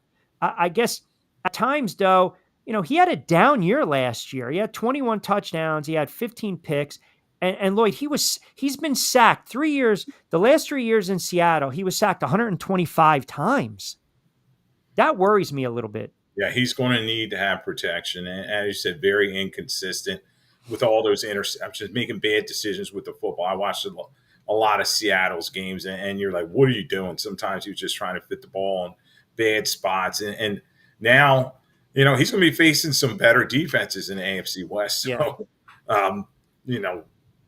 they're going to put pressure on him, and he's going to have to make good decision with the football. I think first and foremost, Chip Kelly, as you're saying, coming out offense coordinator, he's going to hand the ball off to Ashton Genty. I also got Raheem Mostert coming over from Dolphins.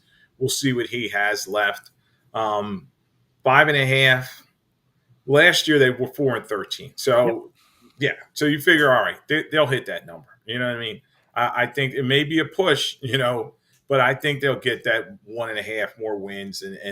But the schedule is not going to be easy. Now, first and foremost, they got to do better in the division, Q. They were 0-6 in the division. They played 9 playoff teams this year. We're going to know very early about this team. They're at New England. Okay, that's a coin flip type game. Chargers at Washington. That's going to be a tough game. They have Kansas City in week 7, and they finally get their bye. And then, are they better than Denver? That's going to be fun to see. How they're going to compete against this up-and-coming Denver team. Week 10 mentioned and week 14. Yep. Yeah, at New England, right? Then the Chargers, but let's not gloss over at Washington, Chicago, Indianapolis, and Tennessee. Those are winnable games. You got 2 to 3 winnable games right there. Now, I think 5.5, you would think on merit they should get to 6 wins, but they have to win games in their division. They were just, you go back last year and you watch them. First of all, they had issues at the quarterbacking. I mean, think of all the quarterbacks they started. Minshew, they started O'Connell, they started Ritter a game, but they won 2 out of 3 after they had that losing streak. So, I think there's something to be said about the Raiders, and it is appealing with a guy like Geno Smith, a guy that's kind of resurrected his career. If you're not going to win those divisional games, you are going to be in trouble, period. Vince chimes in, out of here, Q, you high talking about Nick's MVP with 27 touchdowns. That's not what I said. See, this is what I'm saying. Did they not listen? Do we have to mark the tape? I said taking a flyer on him as a dark horse MVP if he's 4,300 yards, 35 touchdowns, and they win 10, 11 games. I'm going to, you know what? Because Vince fired off the shot, I'm saying it right now. I'm going on the record. So de facto, if you want to mark the tape right now. July 1st, the Denver Broncos are going to win the AFC West. Mark the tape. The Denver Broncos are going to win the AFC West right now. I'm telling you this. I think Kansas City's taken a step back. I like the way that Denver's been constructed. And I think the sneaky the is Ingram. I think he's going to open up that offense. I really do. Kansas City's getting old, man. The days of Kansas City just deciding to just turn it on when they want to turn it on, it's not happening. It's Vance Joseph in that defense. Not happening. No. They're going to have to get that pressure on Patrick Mahomes. The Chiefs, you always pencil them in, because it's been 7 years in a row they've won this division. But you have been waiting for somebody to step forward. And you got Sean Payton, a former Super Bowl winner. He knows how to win in this league. So it's going to be fun to see how this all plays out between Denver and Kansas City. It's week 11 at Denver, and it may come down to week 17 in Kansas City. But the Chiefs are so tough at home. That's the other big thing. 5-1 in the division, 8-0 at home. So if they're hoping to win this division from the Chiefs, they're going to have to steal that game. I think they will. City, and Kansas City's going to have to falter against some of these visiting teams. And I'm going to that championship DNA though. Last year, we always talked about block field goal, return kick for a touchdown, all kinds of stuff. Sure. And one of those games was against Denver. But I'm also going to bring something up that no one's talking about. Kansas City, remember years ago when we said that the 49ers broke the back of the Philadelphia Eagles? Remember that? Right? Yeah. They broke the back of the Philadelphia Eagles. The Eagles broke the Kansas City dynasty. They destroyed them in the Super Bowl. They flat out destroyed them in the Super Bowl. And I'm telling you right now, I don't believe that Kansas City, because they're older, it's come easy to them. They've got a little Golden State arrogance to them. Everyone can talk about Kansas City and the last ride and Mahomes and Kelsey and Andy Reid. They got absolutely destroyed last year in that Super Bowl. And I don't know how you recover from that. So again, I will say it again. The Denver Broncos My Denver Broncos, led by Bo Nix, and my Washington Commanders, led by Jaden Daniels, and my Giants, led by, forget about Russell Wilson cooking, they are going to win the AFC West. And I'm going to tell you too, Lloyd, bookmark this game as well. And I pulled it up. Give me 1 second. I want to get back to the AFC West. Bookmark this game right now, because it's probably going to be a game that's already at 8 o'clock, and it should be.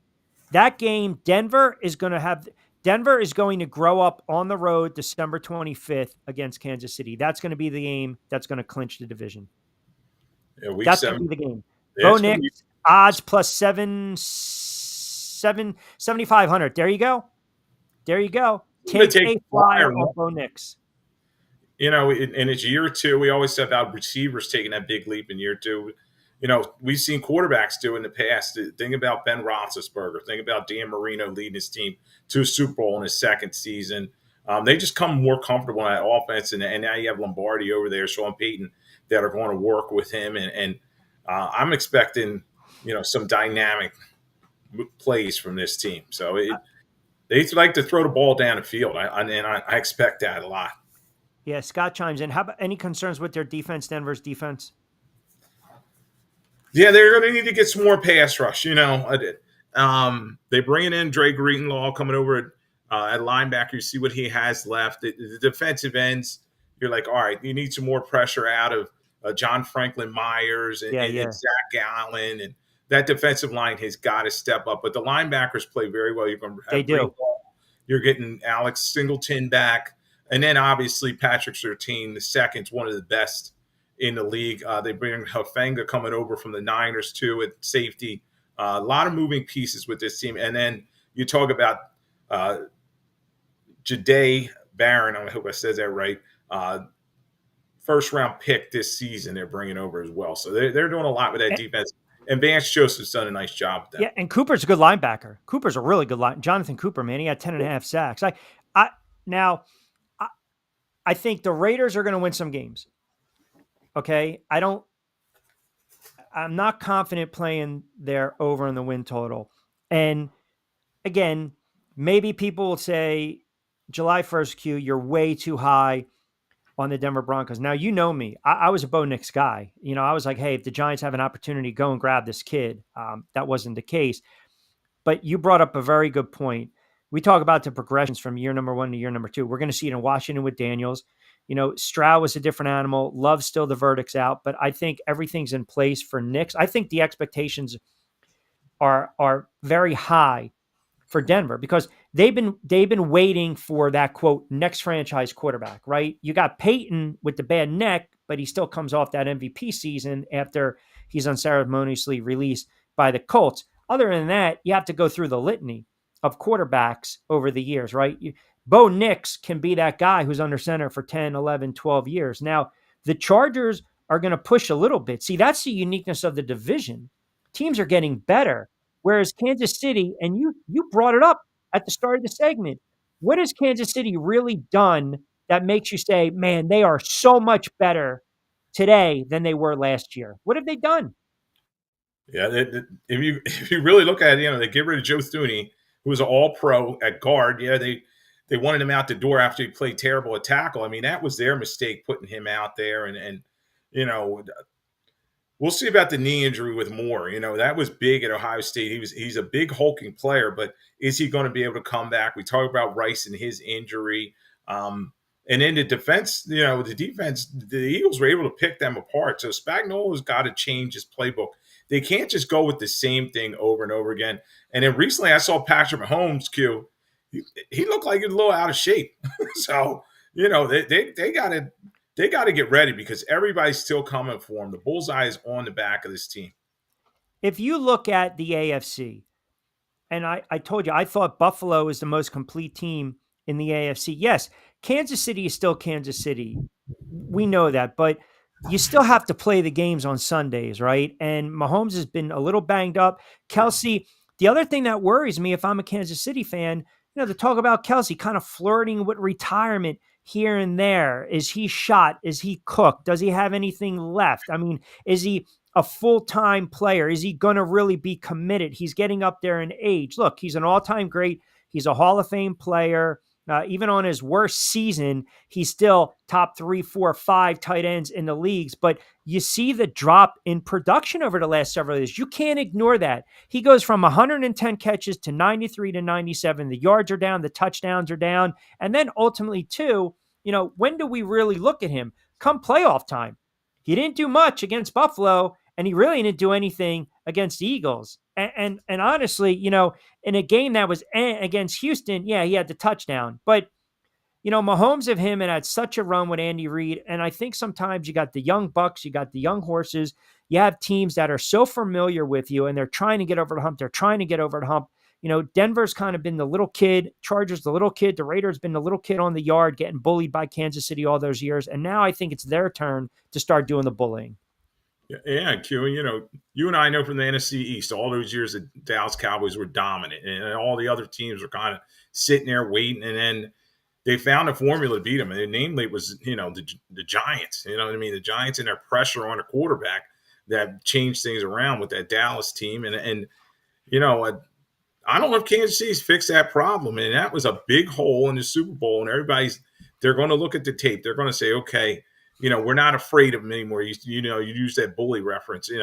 Okay, they can be beaten. Yes, they've won a lot of Super Bowls and they've been a champions past, but we know every year in Super playoffs things change in the National Football League. So they're definitely the hunted, and they're a little older, as you said. Kelsey's not seeing the open windows that he used to. He can't work himself free. They got to work rubs and all kinds of trick plays in there to get him open.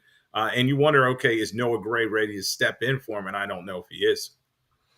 And again, the other thing is when you've won so much and it's been easy, and I get it, you can't give him the ball. You still got, man, teams, quarterbacks, they get old fast.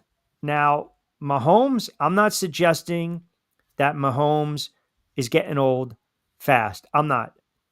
But his numbers, he took a lot of hits last year. The offensive line was a major point of emphasis in the offseason.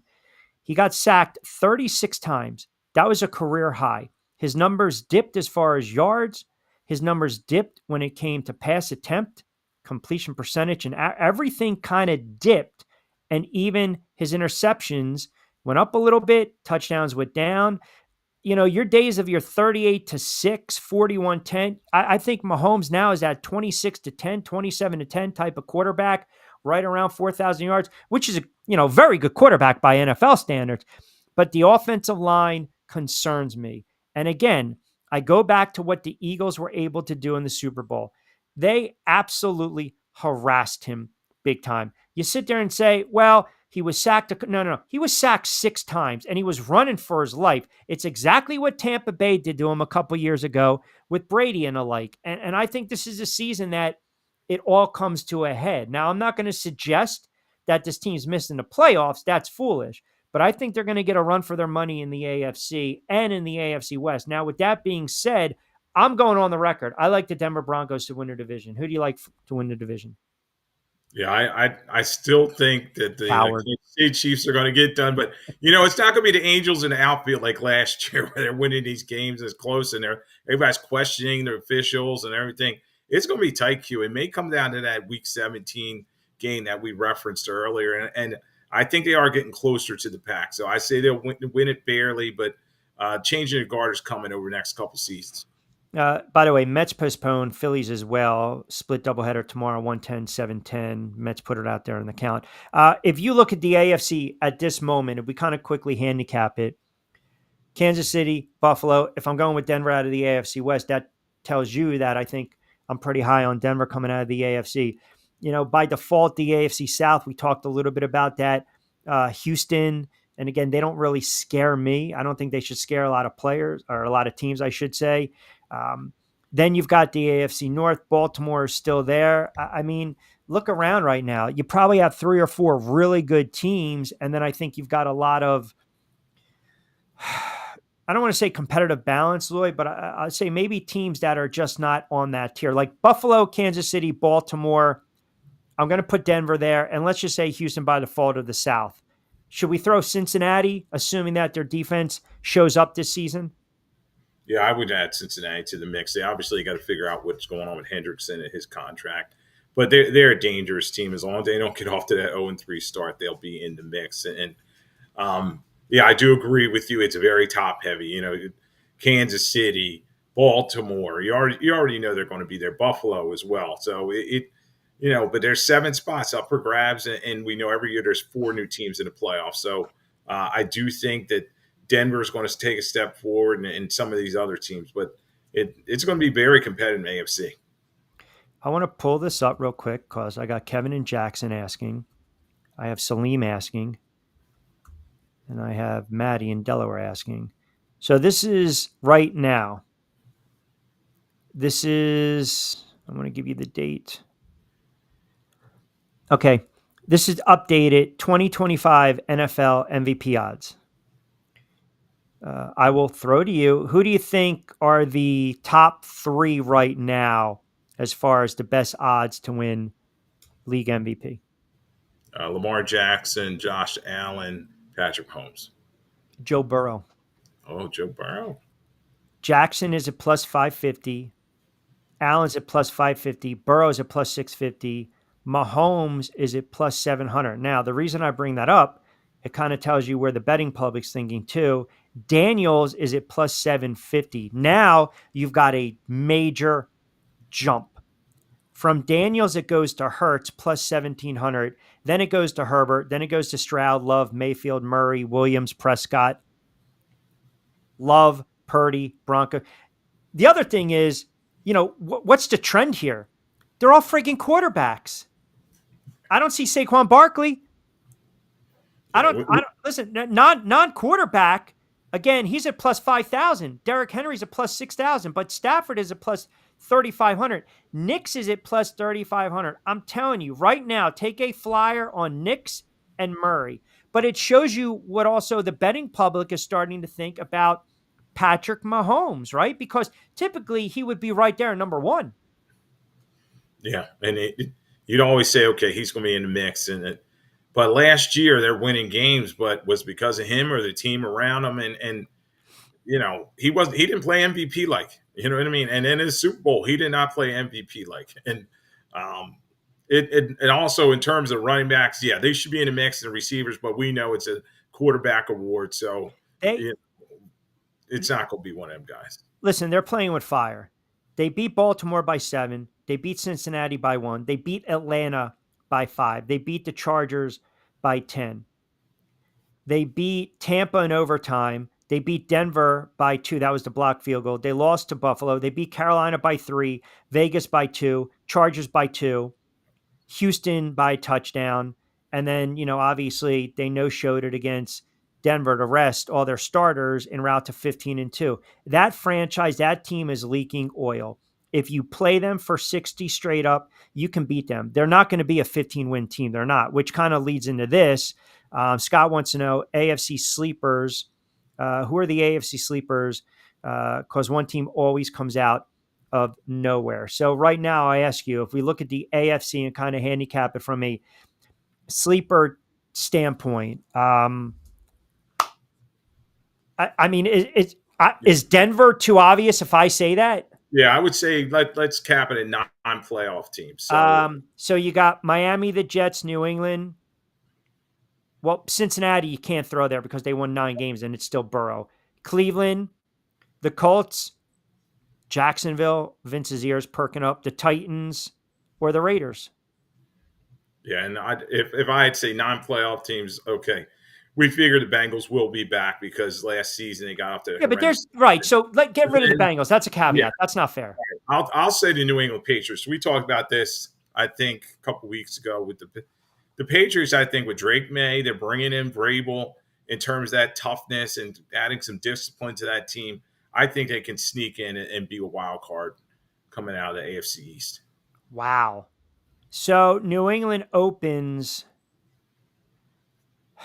the Raiders, the Dolphins, the Steelers, the Panthers. So let's say they get off to that nice start, that quote, nice story. They beat the Raiders.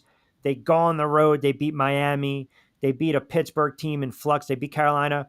Heck, maybe they're 3-0. If they're 4-0, they're to start, their story early on of the season. But then they travel up to Buffalo. Now, you go on the road. It's a little different in October than in December, late November in Buffalo. If they beat the Bills and they're a 4-1, 5-0 team, I think you're on to something. Here's my only issue with New England. And I'm a fan of Drake May, but I'm looking around. Diggs is getting older. Williams is consistent. We know about their running backs. I mean, do they have offensive weapons? Is their offense, do you believe their offense has to carry them or their defense has to carry them? Well, they're going to need their offense to put up some points, and that's why they're bringing in Diggs, and they brought in a couple players in the draft. They signed a lot of guys in terms of free agency. But that defense is Vrabel's calling card. They just underachieved under Mayo. So I think the defense does get better, but they are going to need the offense to be way more explosive than they have in the past. Are we talking definitely 25 to 28 points a game? No, I think Vrabel wants to beat teams, 24-21. You know what I mean? If they can hold the opposition to about 21 or less points, that'll be a good thing for that defense. Okay, so let me see. We're going to say, so you're saying get over 21 points. That's your cap offensively. Yeah, they definitely need that, but they're going to need that running game as well. They're going to have a running game. Their first 7 games last year, they scored 16, 20, 3, 13, 10, 21, 16. Yeah, and that's why, they get rid of Gerard Mayo. And by the way, their quarterback was Brissett. Then they went to May. Yeah, and Alex Van Pelt. They bring in, McDaniels back to run the offense. And, he's not a good head coach, but he knows how to run an offense. So I think they will be much better in those numbers that you pointed out.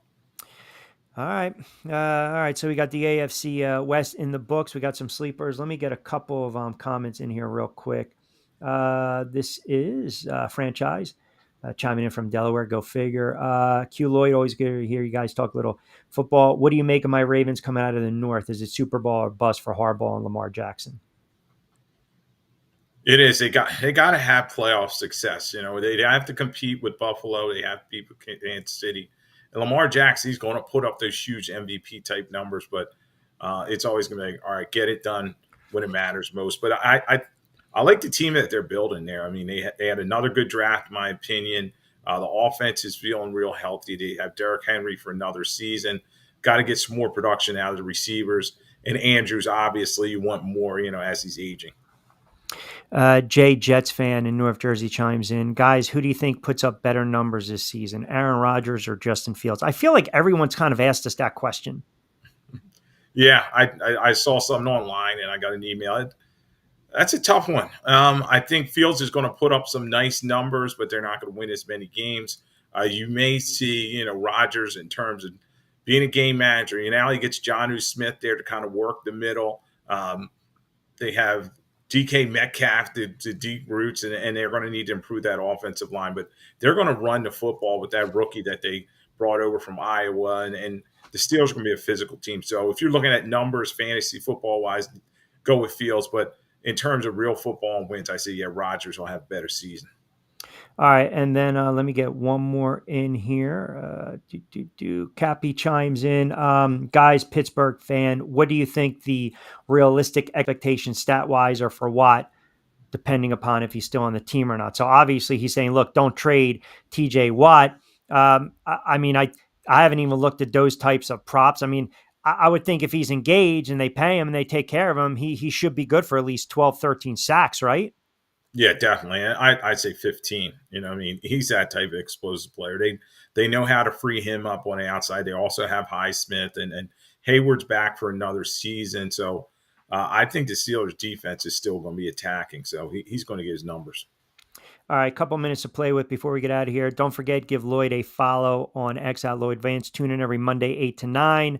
Lloyd Vance's Insider Football on Sports Radio 102.9 FM The Game. He joins me every Tuesday, Thursday in the 5 o'clock hour. BYP will be released as well as we start to look at some of these divisions with the totals and win totals from an odds perspective as well. We'll drop that on Buzzsprout and of course, Amazon Music and Spotify. All right, my friend, I appreciate you swinging on by. Excellent stuff. Good conversation. Always appreciate the insight. So you're going to go with Kansas City out of West. I'm going to go with the Denver Broncos and Bo Nix, potential the MVP. We will do it again on Thursday. Always appreciate a couple moments, pal. All right, Q. Thanks, Samuel. All right, there you have it. My guy, Lloyd Vance, kind enough to join us for a couple of minutes. Quick timeout. We'll come back. We'll reset the table, and we'll close things out on what's turned out to be a very, very busy Tuesday edition of Middays with Q. Keep it locked in. As I promised you, we'll take you up to 6 o'clock straight up. Hi, I'm Bruce Pascoe. I'm very fortunate. Years ago, I found something that I genuinely like to do, and it's something that helps other people. What I do is help people transition from traditional health insurance into Medicare. I've been doing it here in Atlantic County for more than 20 years. If you're getting ready for Medicare, call me for a free consultation. 609-484-9800.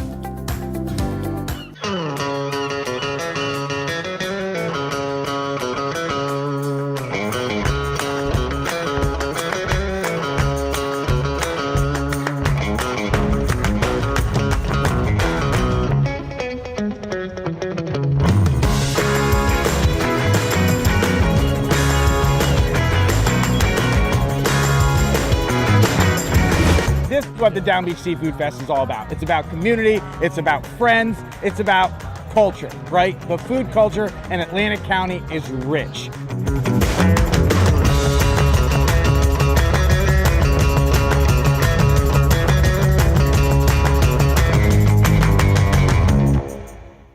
All right, a couple minutes before we get out of here. So the Yankees, right? Good job scratching out a couple in the first. They're losing 9-4. My God. They just stink. It's beyond frustrating, man. It really is.